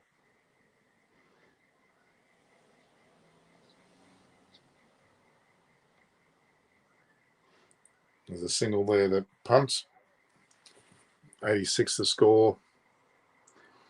Nice and steady. No need to overdo it. When a ball's loose, smash it.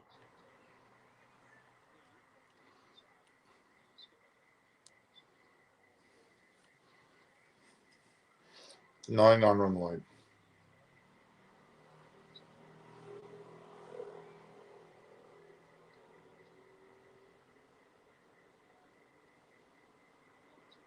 Coley 16, punt 22.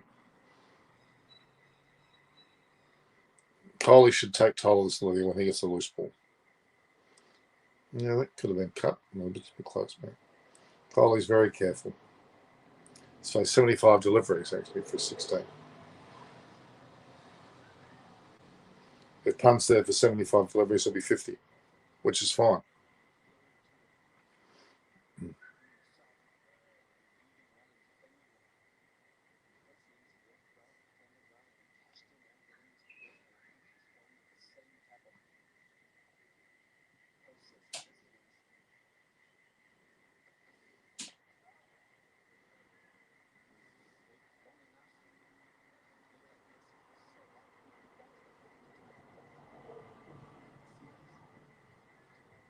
Yeah, but how am I supposed to do it? I've heard.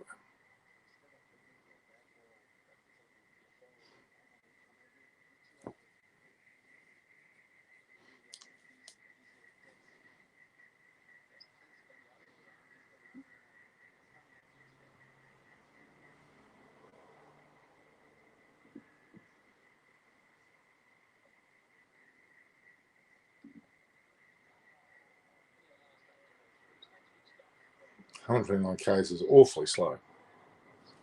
Awfully slow.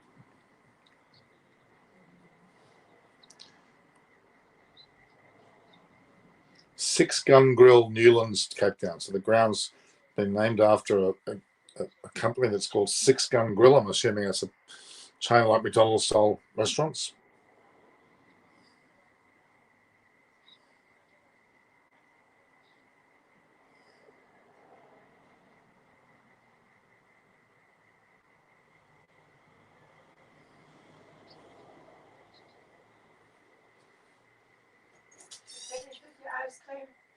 Yep. All right, guys, give me a second. I'll come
There we go.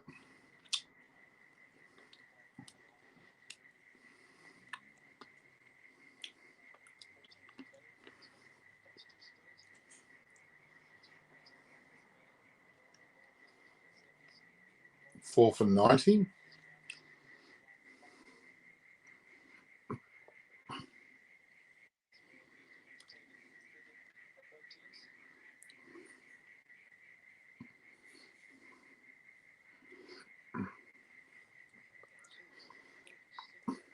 Coley 17, punt 25, lead of 103. One way to go.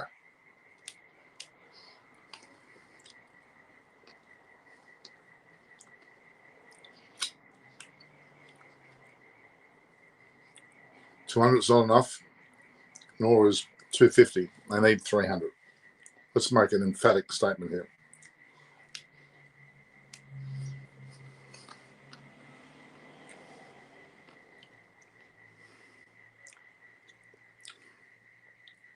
Love the way punt dabs and then starts off.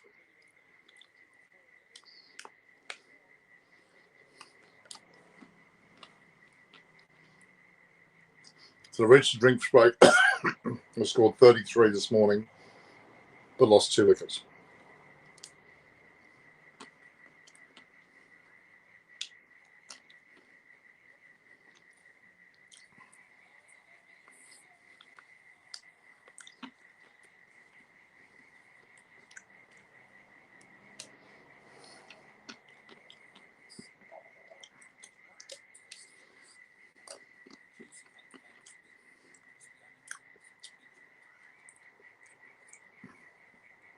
So 33 runs have been scored in the first hour, having lost 2 wickets.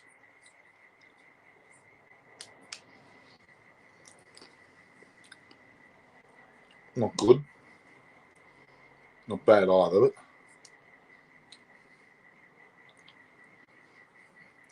we didn't want to rely on Rahane and Pajara, did we?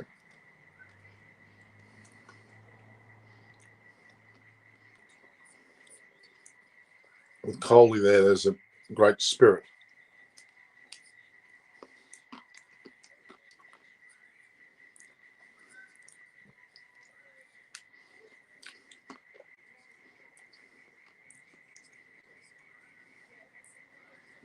They're really pushing TikTok in Australia. In India, TikTok's never even heard of.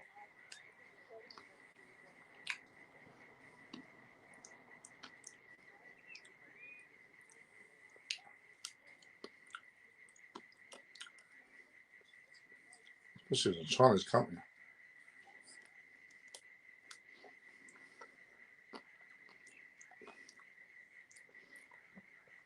Must be for YouTube, to be honest.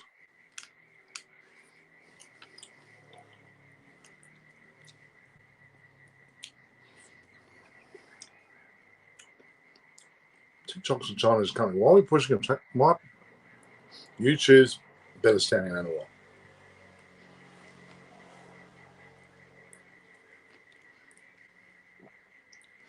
We're stuck on that advert.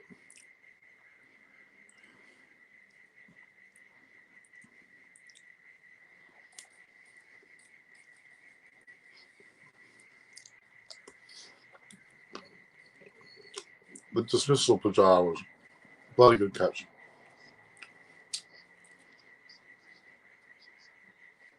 Rahane's was, as I said, on the ball's there, and it pops. You drop your gloves and you move, and the ball goes. Shh. To do that, it's too late, or you don't really need to do that. You can just sway it. You're watching the ball all the way through.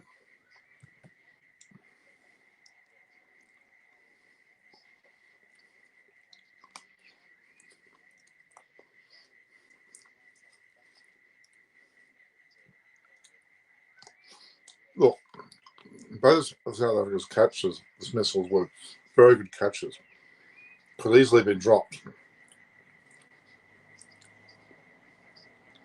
Hats off to South Africa, they took them.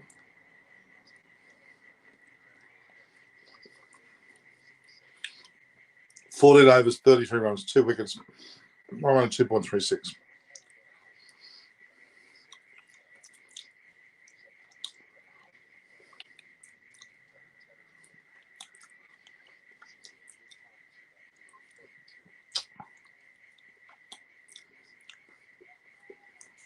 Rishabh's 25, Kohli 17, 4 for 90, lead of 103. Keep going. Let's score another 30 runs in the next hour without losing a wicket. They're starting to improve their situation greatly.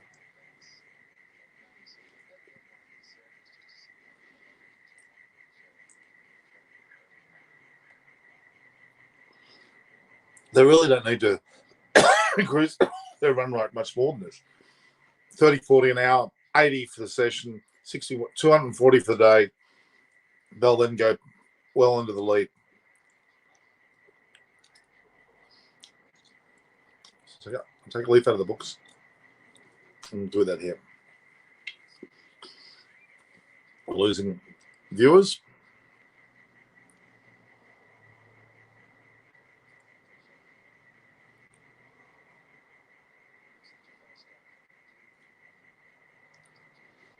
Very military medium, 128 k's per hour. It's not fast at all.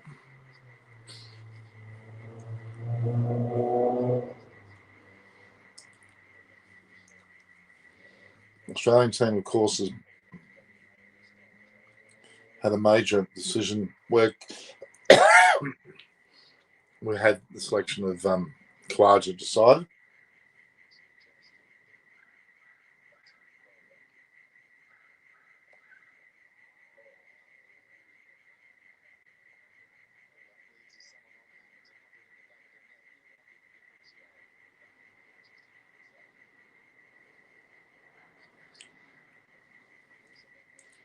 Olivier is not looking very well there. Your dog cat. Oh, that was a big effort.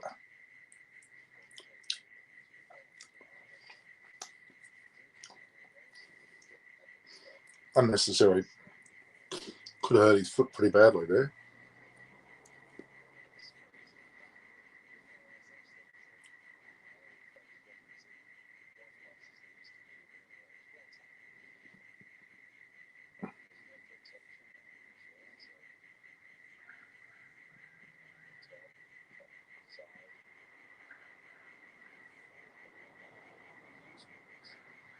Huh.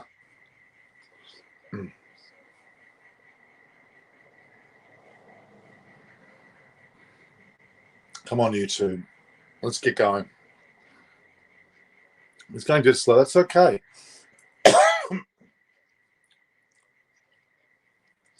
There's a very important post that Sri Harsha Crickets has put out. Ajinkya Rahane, his last 10 innings, he scored 189 and an average of 18.9. That has to be a Marcus Harris death knell because it's about 10 runs more than what Marcus Harris has put out.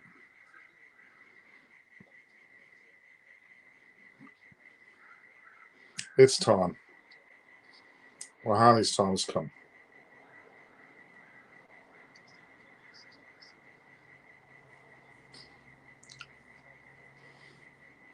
There's no doubt Rahane's time has come.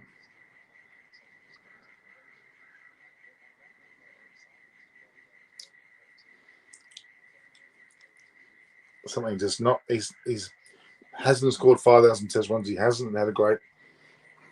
Well, he's had a pretty charming life. Hopefully, we never see Harris again, Paul. And I bloody hope so.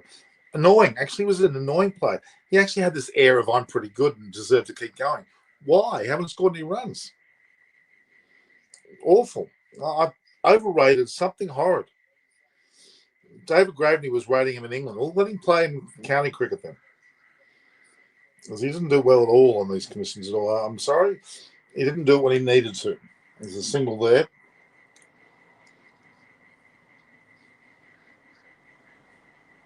Let's see who got that.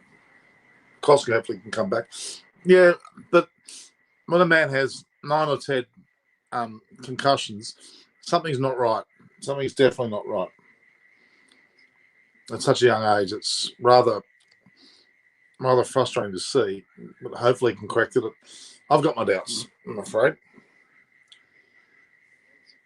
He won't. We've got, hopefully Warner and Kawaja can take charge for the next couple of years and be done with it. Coley now 18, punt 25. That's a ball that Coley has to let go. He's done well.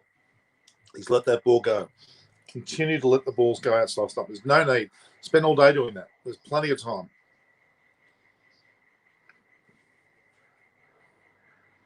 Showing tennis courts, I'm not sure why. And then a rugby ground next door. A very small cricket ground. The cricket ground looks only no bigger than the tennis courts. Tucked away there. Obviously, Cape Town's finest.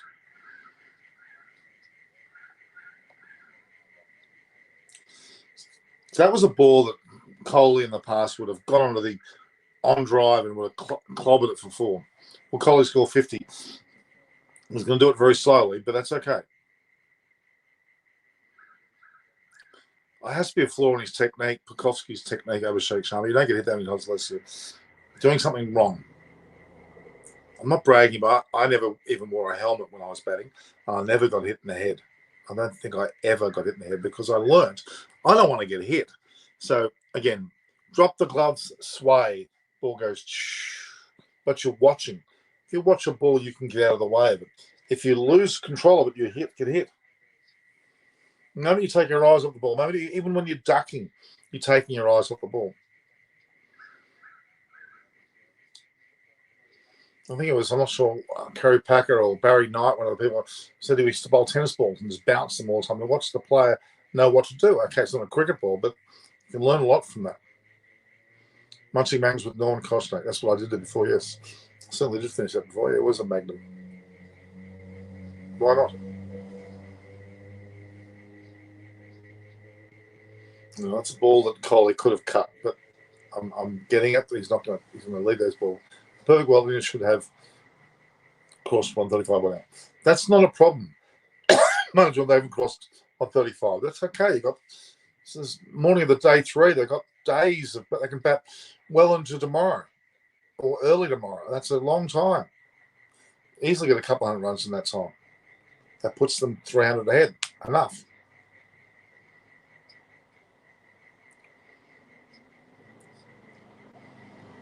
McGiddy's bowled accurately, so is Jensen, so they can't bowl all day.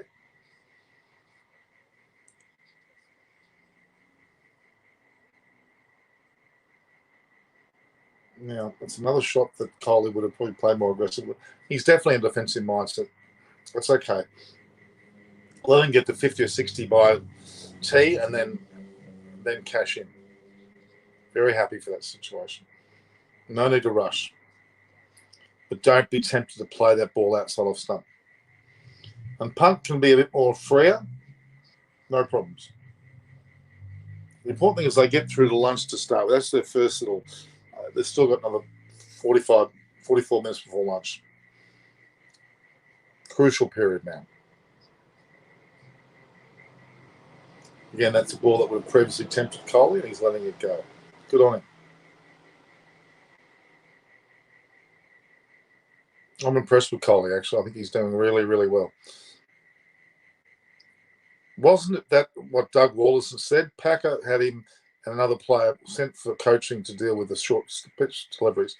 And Packer would call the centre every day to check they turn up. Exactly. Barry, that's exactly what it is. Bowl short balls, tennis balls. Barry Knight used to do it. It works. You bowl tennis balls and bowl short balls all the time. The players learn to get out of the way of it, and they're not scared to do that. So the ball, classic batting, no helmet, right? Red ball, full belt, and it's coming up there. You drop your gloves, and sway. And if it's coming out, it's coming short to you there, you get out of the way of it and let it go through. You judge where it is. If it's outside the off stump, you just sway. If it's going to the leg stump, you sway. Watching the ball, the ball, it comes, you get out of the way of it, right? Ball's coming to you, you get out of the way of it. Ball's coming you this way. You get out of the way of it.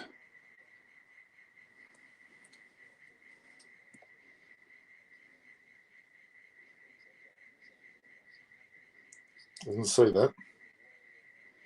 Punch just smashed the ball off Olivia, which he bloody well hope he would, because he's slow as hell. Slow as shit. I'm sorry.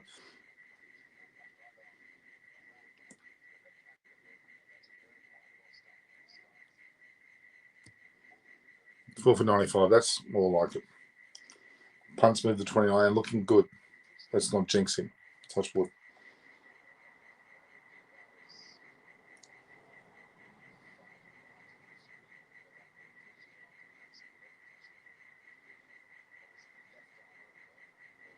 The punt continues. And Punt's just got to play clever innings. And he's got shit bowling like Dwayne Oliver and to a lesser extent McGiddy. He needs to take hold of them. And then bring back Rabada when they're tired. Now they're 4 for 96. 109. Still nowhere near the target, but they're getting there.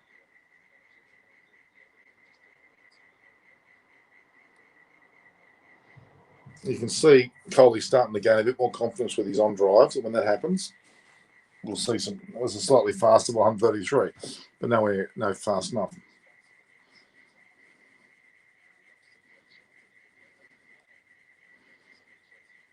Punt's liking this. There's a bit of Phil Hughes about his batting at the moment, to be honest, which was a great play. He scored 2 big centuries in a test match in South Africa. Magnificent to watch. David Gale was brilliant. He stood upright and swayed all the time, barreling and everything he did. That's the way you play quick, though. Again, batting, ball short, coming through, pass off stump, you sway. You drop your gloves and let it go past you. Ball short, leg side, you get out of the way and it goes down that way. The whole time, I'm watching the ball, my eyes to the ball. I'm not taking it off. I'm not doing that. I'm watching, and I'm getting out of the way of it. And even the worst case scenario, it hits me. It's hitting me flush here. I've got the strongest part of my head. And you'll be certainly pretty sick and sorry, but you won't be killing yourself. It was easy tempted in there, not with that ball. It was a short, crappy ball, which was, again, how fast was that? That would have been 133 k's, way too slow.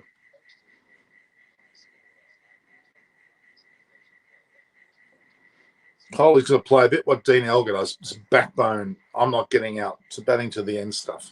And he will get 96. He will get 100.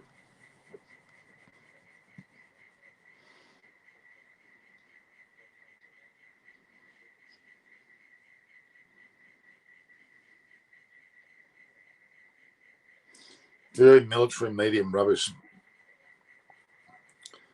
Yeah, they're getting impatient. That's good batting with Coley and these two punters should be able to do this for 50 runs easily. Not easily, but well.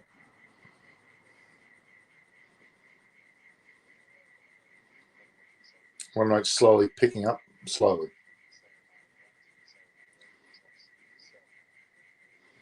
And time-wise, we've got some 39 minutes to lunch. What do you reckon, guys? Keep going? Just a bit of 2 hours here. I'm going to keep going because I want Kohler to keep going.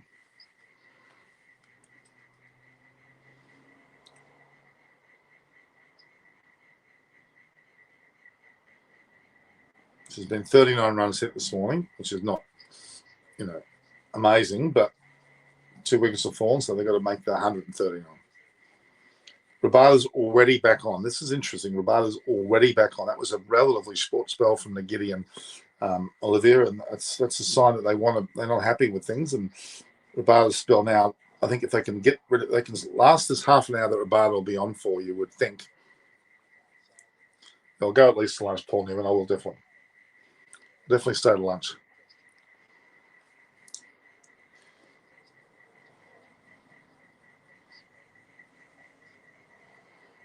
Coley and punts. Good fall for each other. Coley's almost faced 100 deliveries now. Leader 109, punt 30 off 35. Is that a no ball? That looked. Ooh, that was a no ball. Ooh, that was bloody close to no ball. Did they call it? I think they did. Punt's clipped away nicely. It was just the one. Just the one. So the score was 98.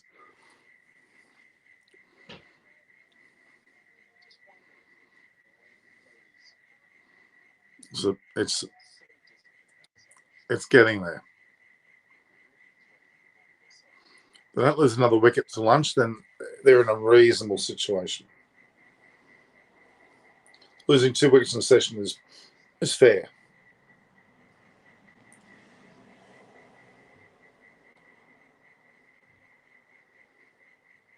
The bowler's bowling, although I would argue, a lot fuller this session, or this bowling stint, spell, as I'll call it. Australia's top 4 looks very strong now with Usman opening. I think it does too. With Warner, Labuschagne and Smith, it's a pretty solid 4. And Head should then take the cream after that. But you see, Usman's done it before. He scored big as an opener. He's got the patience. He batted through the second new ball in the Test match that's just gone by. He's got incredible ability to hang around. Hobart will probably suit him too.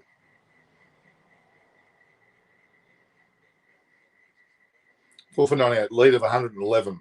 Kohli 18, punt 31. In comes Rabada. Well left, Kohli. Well left. That ball would have been snicked by Rahane the way he was playing.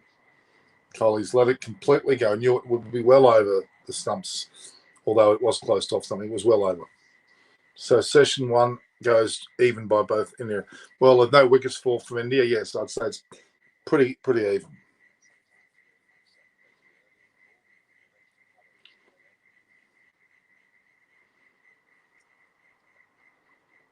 Rabada's bowling this very heavy, short ball that comes through. Just let it go. It's not hit the stumps.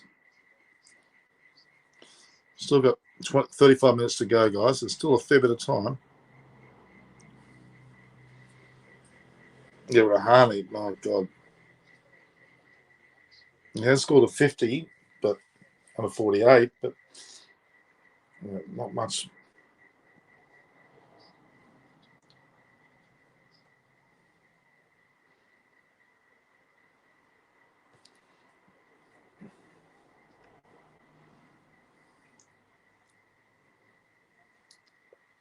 Very impressed with Kohli today. Very, very impressed. Great mental control being shown. He's got to keep going though. There's no doubt he's going to keep going.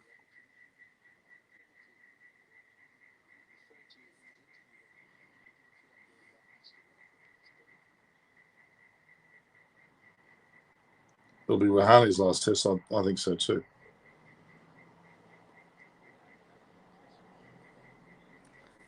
Got to reach a point where you've got to realise enough's enough. Come on, guys. 30 odd minutes to go.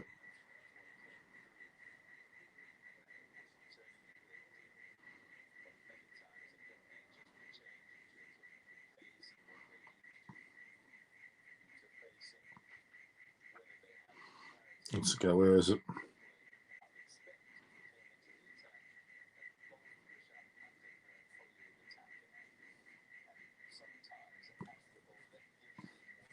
Michael Jensen's also coming back on.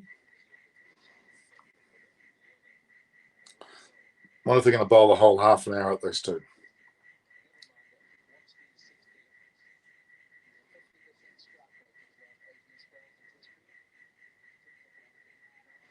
They're going back to them because they feel they can take the wickets of these batsmen.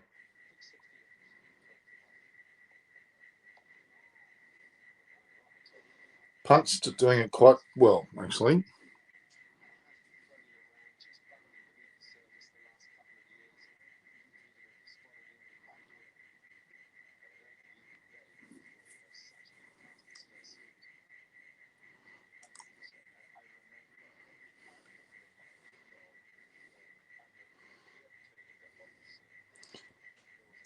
4 for 98, leader 111, Coley 18, punt 31, Marco Jensen in 2 punts. And punt's gone for it, and there's no one back there, so it's a safe shot. May not go for 4. That's the idea. If he bowls crap there, hit it. Well, the 100's up. Punts to 33, lead 113. So that's adding respectability here, but they've got to keep going now. India got to keep going. So 4 for 100. It's by far from a great score, but it's getting there. Punt 33.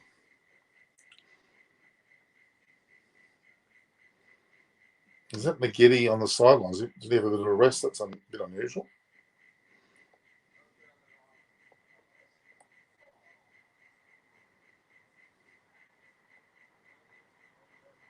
I'm getting a single down to square leg. He moves to 34, scored 101.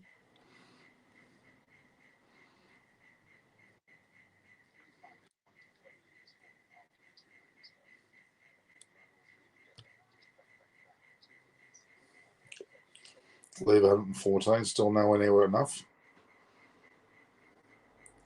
Come on, Punk, go from 30 to 50 to 70 to 80 to 100. Let's see him keep going. Well, Pat Manny, Dave, Heffner, come on, more than 50. Yeah, there's an easy single there.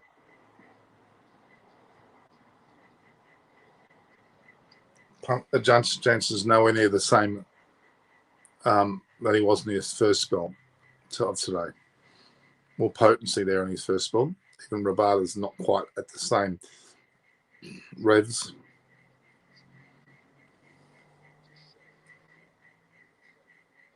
And these two know it. Partnership 44 now from 101 was. Okay. Pujara knew he didn't gain anything from doing that. Rahani's was worse.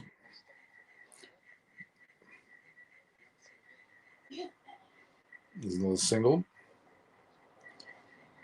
Jensen's tried to bowl short ball, but Pujara played it well. Pujara, sorry. Punt, 103.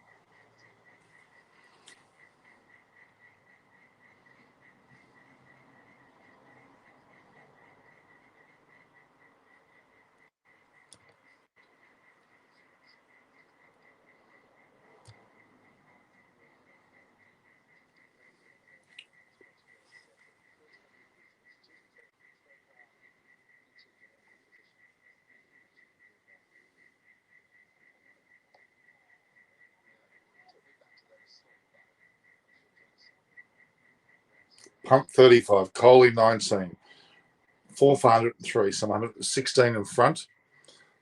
Certainly getting there. Day 3, you would argue getting close to the middle of the test. With India leading by 116, which is okay, but not good enough at this point. They've got less than half an hour to bat before lunch. And these two have to be there. In my opinion, those two have to be here.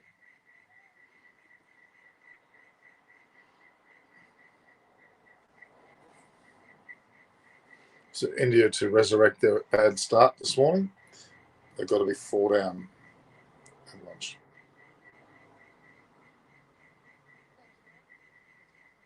Rabada is the key. He can certainly G them up.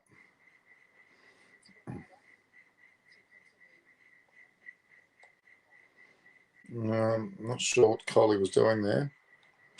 What Punk was doing. But he got away with it. Don't get too cheeky now.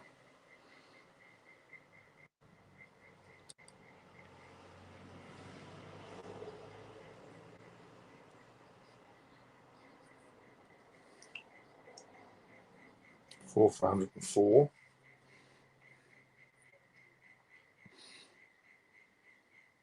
The third member once doing some great fielding, but it was kind of close. Hit the stumps.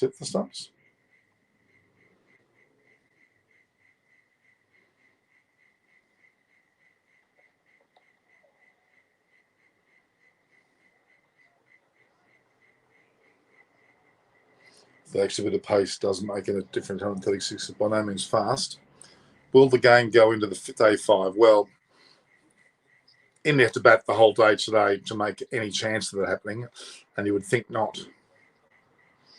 Well, I don't think South Africa got it in the last more than a day, to be honest.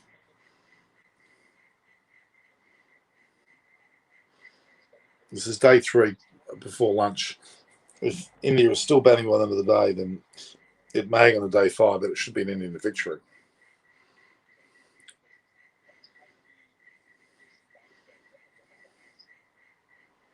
Oh, it's another no ball. Are they calling it? Looks like they did.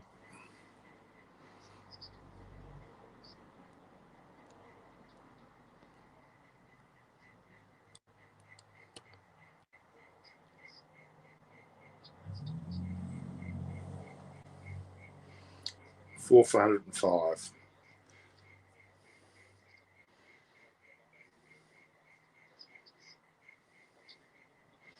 .257 this morning they started on, so they've scored 48 now for 2, which is, getting more and more respectable by the minute.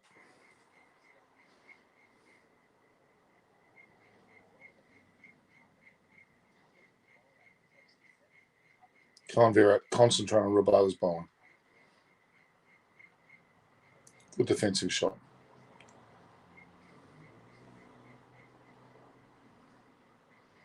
Two balls left in this over. We've got time-wise 26 minutes to go. Cannot wait for Ashwin batting and perfect pitcher. Let's hope. 405 here. 118 lead.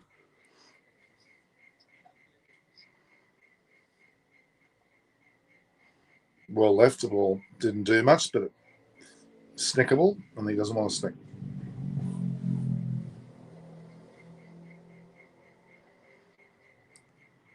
Right. Kohli's 2 shy of 100 runs in this match so far. Very valuable. 100 runs.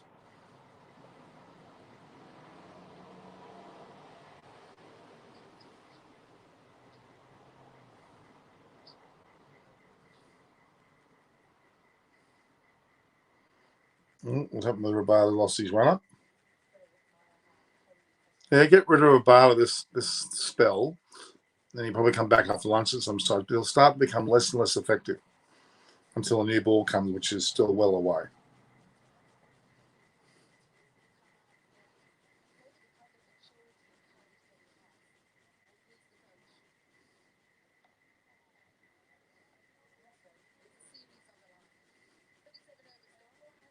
Kohli's playing a bit of a combination of Bajara at his best and Rahane at his best, which is okay. Rabada's bowled 12 overs now. Getting up to close to 15, getting up to 20, and then you could see it becoming a bit of a tired bowler. Keeps bowling no balls, he'll be even more tired because it'll just take another delivery out of his over. He's got 1 ball to go. I think he's flicked that. I think he's got that on the bat, and that looks like 4 runs. It looks like it's off the bat too. Let's hope it is. Yep, it is. Kohli moves to 23. The lead's 123.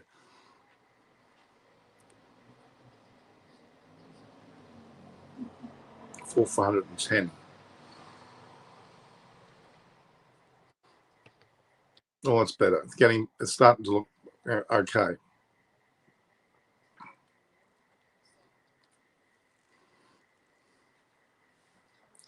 $52-run partnership.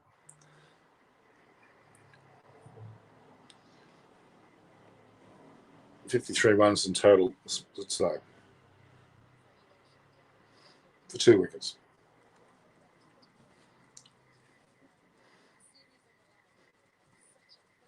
Virat only getting 9 of those 52 runs, but I won't bother him.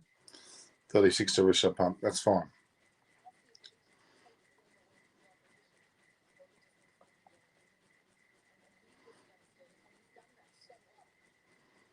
Well, they're now bringing on the spinner, Maharaj, which is interesting.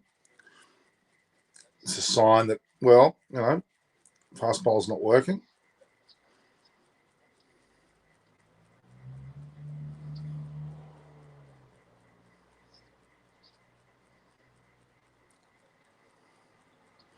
He's played 39 test matches with some 130 wickets. He hasn't done badly by any means.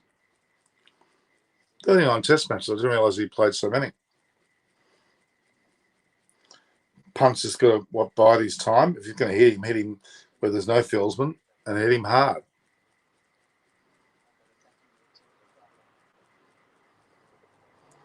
Big gap at mid-on there. Quite a defensive field, actually, for 410, if you ask me. There's 22 minutes to go before lunch.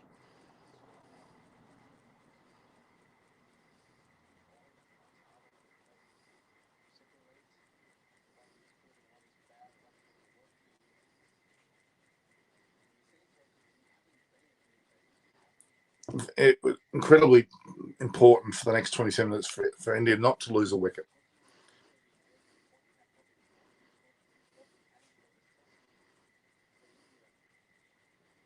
Kohli 23, Punt on 32. They've done all the hard work.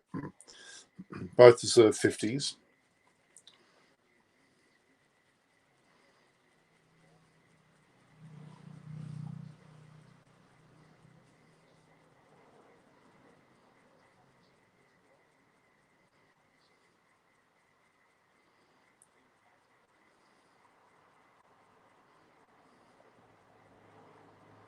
Punt.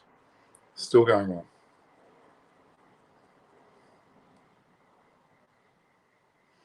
Well, they should have run. Did they run there? Yeah, they did. They took a single there.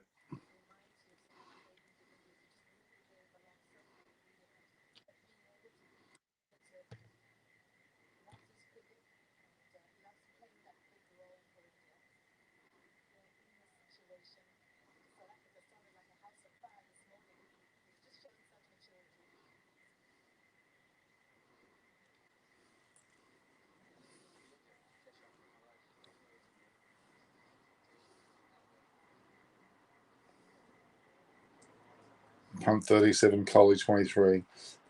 411.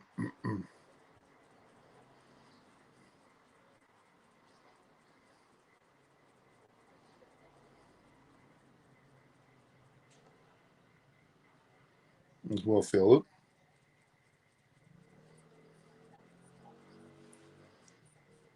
Kohli shouldn't be perturbed by that. You have any idea for Rishabh Pant's most like IPL next? No idea. No idea. I'm sure it'll be expensive. Now there's some 20 minutes to go, so we're looking at maybe 5 or 6 overs.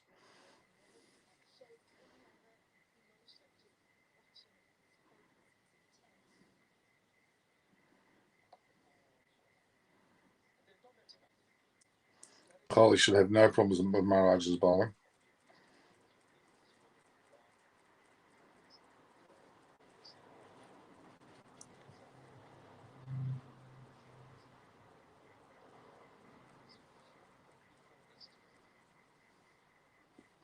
Nice little tickle of at least 2. Might even go for 4, and it's going to go for 4. Nice little tickles. A wide ball.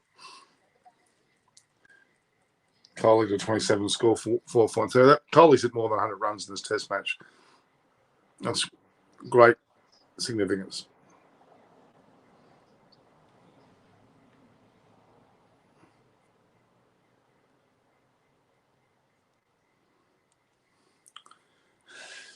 $415. That's good stuff.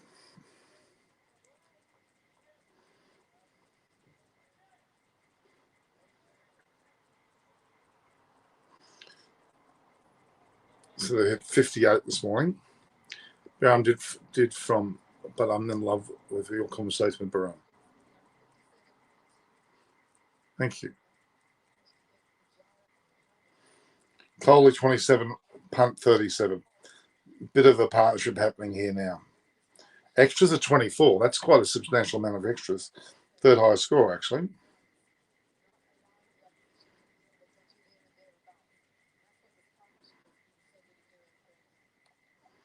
Now, Michael Jensen, got to be a bit careful of him.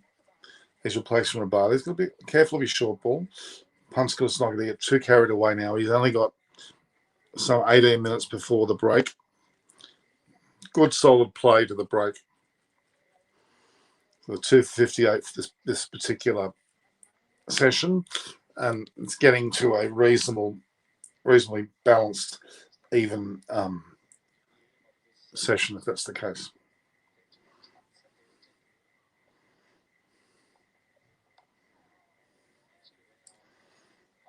Come on, Coley, and come on, punt. 27 and 37 respectively.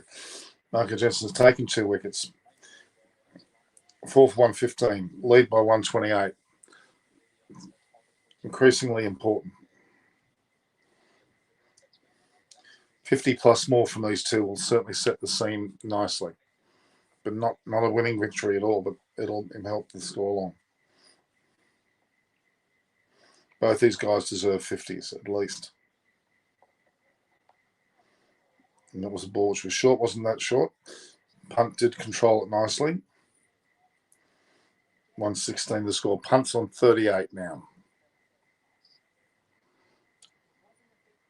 Certainly it is a controlled punt. Aggressive enough.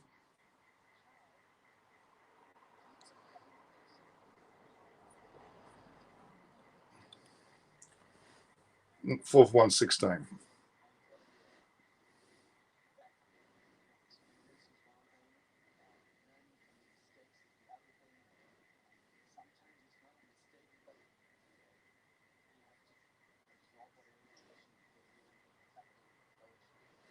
College is going to be very wary not to do anything silly.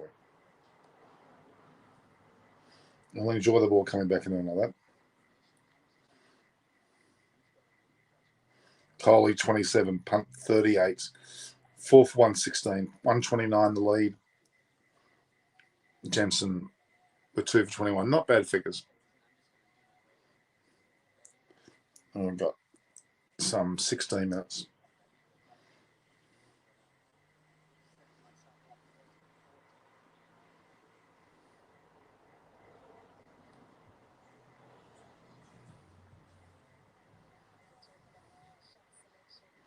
I think Jensen's better off being over the wicket, not around, to be honest, to both these batters.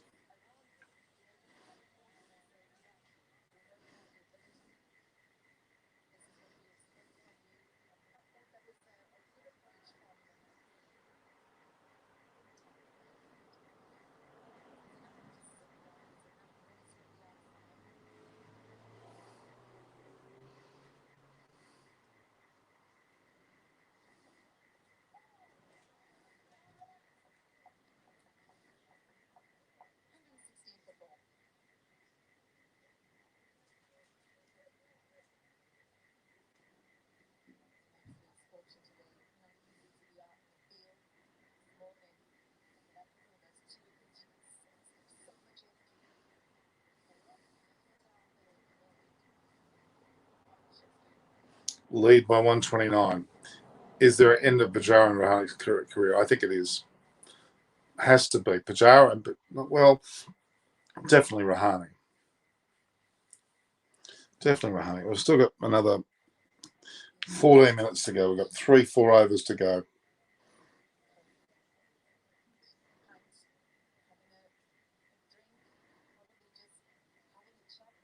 Having a bit of a drink break. That's an unusual timing for a drink break.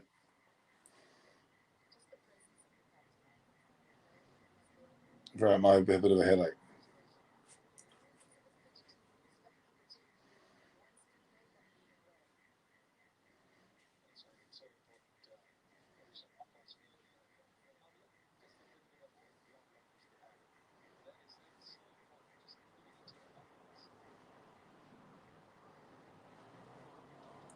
There was a mini break they probably didn't need to have, but they did. It will have been a headache, which is fair enough. You know, if you've got having a headache, go and get a tablet.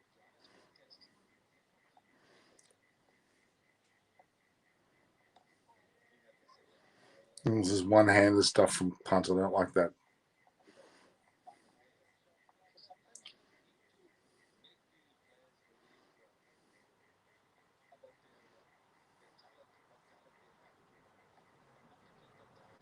He clipped it to the leg so there was no one there.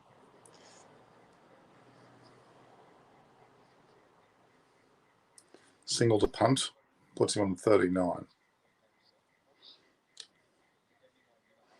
So India have scored 60 runs this morning. With a loss of 2 wickets, which is a mild recovery. Pretty much even for the morning. What country will you be visiting first after this pandemic situation gets under control? The subcontinent, India, Pakistan, Sri Lanka. Kohli has been aggressive and he didn't quite pick the gap, but he'll get at least a single there. He's on the 28, punts on 39, the score's 4 for 118, a lead of 131. Important for these guys. They've done a good recovery job. And the punt I've been particularly impressed with. But Kohli's done his job particularly well. 4 for 119. Punt goes on to 40.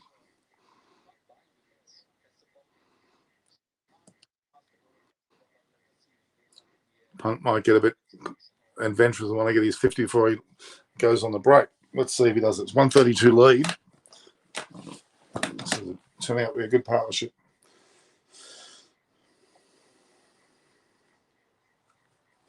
Well, Maharaj doesn't pose any real threat. Not at all. Olivia Niggity was pretty average. It's only really Jensen and Labata that's threatened. 4 for 119. Partnership of 62 now. Sorry, 61 actually, but 62 in the morning session. 262. The run rate, current run rate's 2.98, so they picked up.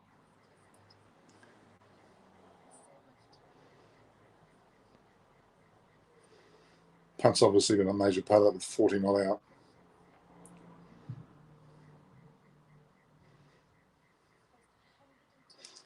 This could be punts, resurrection here because Rahane certainly has not resurrected anything here.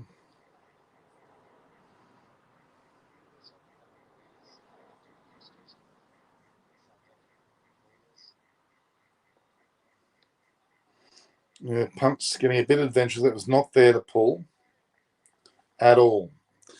He's only got 10 minutes to go before lunch. We don't want that being ruined by a silly shot.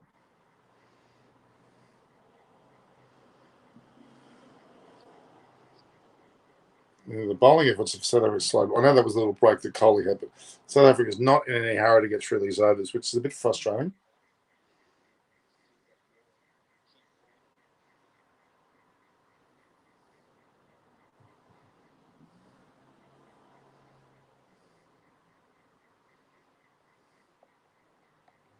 Another ball which is pretty short, but played away. There was no one there, so I'm not sure whether that was necessarily good field placing.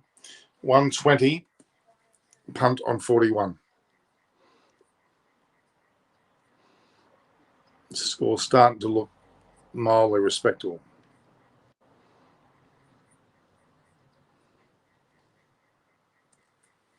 4 for 120, lead of 133. Around the 150 mark, lead at lunch. Go well past 200 before tea. You're looking at possibly 300 run of the day, then you're in a great position. If that's what pans out.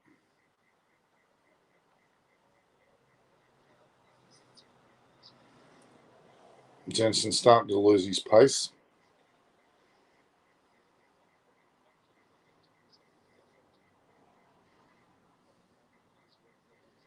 Ten minutes, 10 runs a punt. Well, I think Punt's got to be concentrated on just surviving.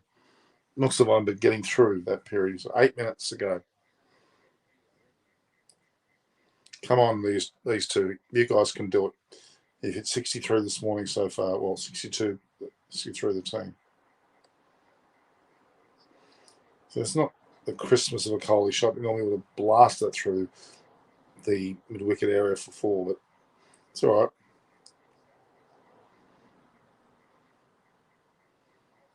Kohli scores 79 and 28. That's 107 runs. Great effort.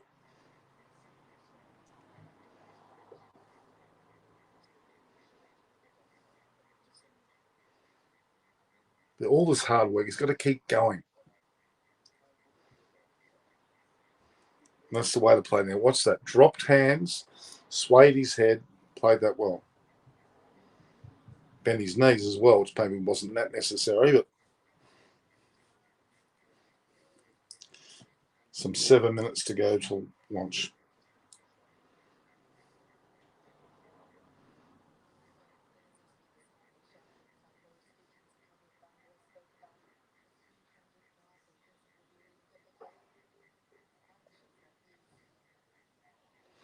Okay, he's trying to make him play. And if he bowls that short, he won't need to play.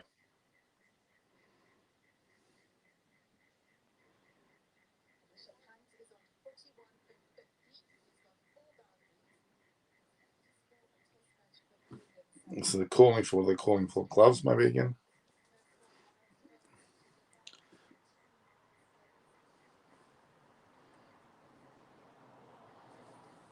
Score-wise, we've got 13th of January, and we've got the time is 5 minutes, just over 5 minutes. I've gone 2.5 hours. I think 5 minutes. I think we will have a break. Pity I can't go further, but I think that's long enough. It's given us a nice old view of Kohli and Punt's partnership.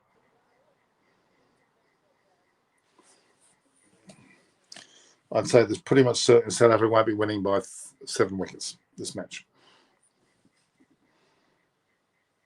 Another drink break with only 5 minutes to go. It's a bit unusual. It must be another headache. Tell what's going. Now Punt seems to have a problem with his hand. I don't want to see him getting hit, but this is a deliberate tactic to waste of trying. They're doing a good job.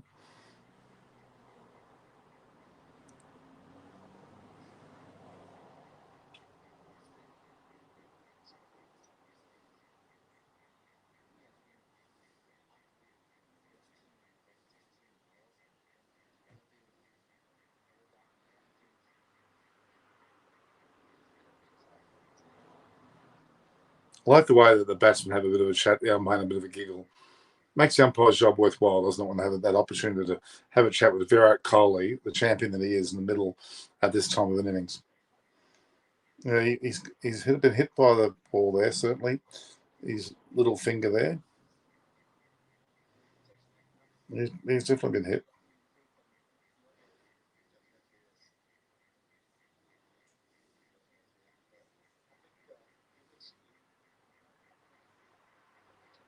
That was quite some catch.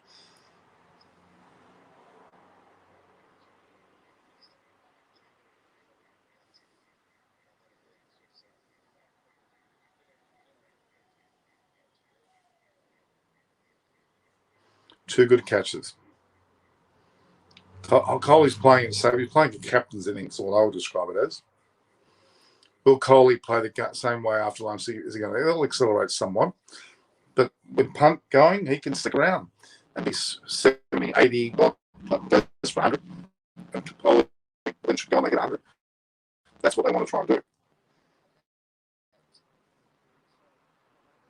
Kohli stays there today, he'll get 100. That's what he's got to try. Kohli's mentality is, I'm batting here until the end of the day. And Punt will get a lot of runs too, maybe not stay the whole day. That's right. And this certainly is Rav's influence on Punt. It's also on Kohli. Now, that little stuff around probably 4 minutes. There's definitely a deliberation here to get to lunch.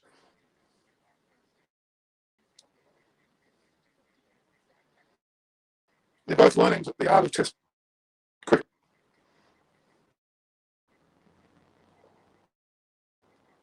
To tie the other side, especially this rather warm day, I'm sure it'll be.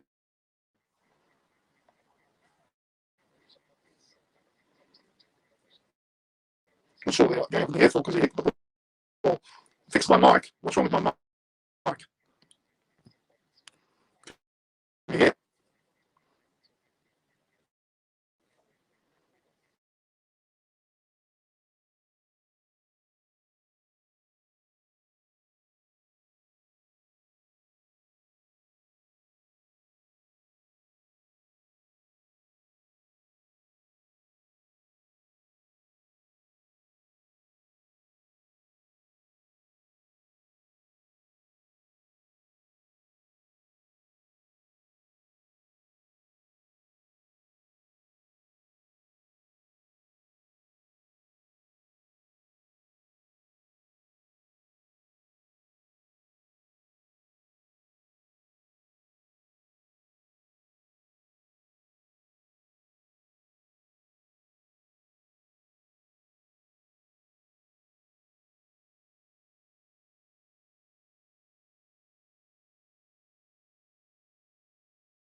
I'm here, guys. Sorry about that. Can you hear me?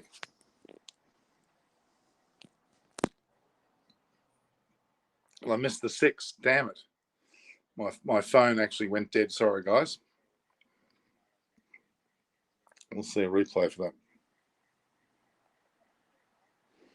Missed that one. I'm sorry.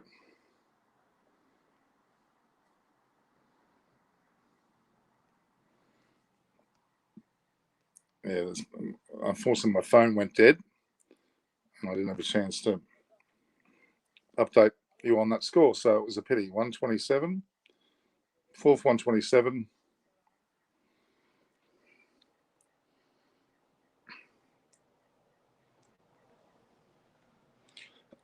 So fourth 127, Coley 28, punt 48, 127. So they've actually added 70 runs in this session, and they've got only a matter of a short amount of time to go. And I apologise for the. Yeah, I was going for 2.5 hours, don't forget, guys. And naturally enough, when you go for 2.5 hours, you're going to have a situation where your battery could run dead, and that's exactly what happened. Rabada's got 2 for 45. Olivia, none for 20. Jensen, 2 for 20 off 13, bowled well. They're none for 9. Maharaj, 4 overs, nothing for 15. Last week, Philip, 58. They are a 69-run partnership, 7 in the session. And we're creeping close to lunch.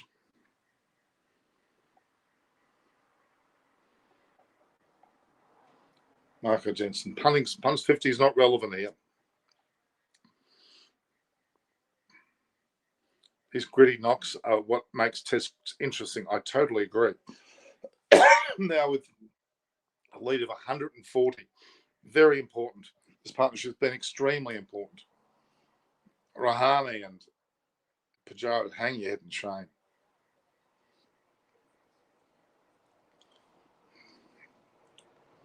Punts on 48. And he's batting very well. I shouldn't say this too loud, but he is. He's done his job very well. He's showing a replay of the last day, are they? I missed that 6. And he's gone and clobbered that well over bit on. Good stuff.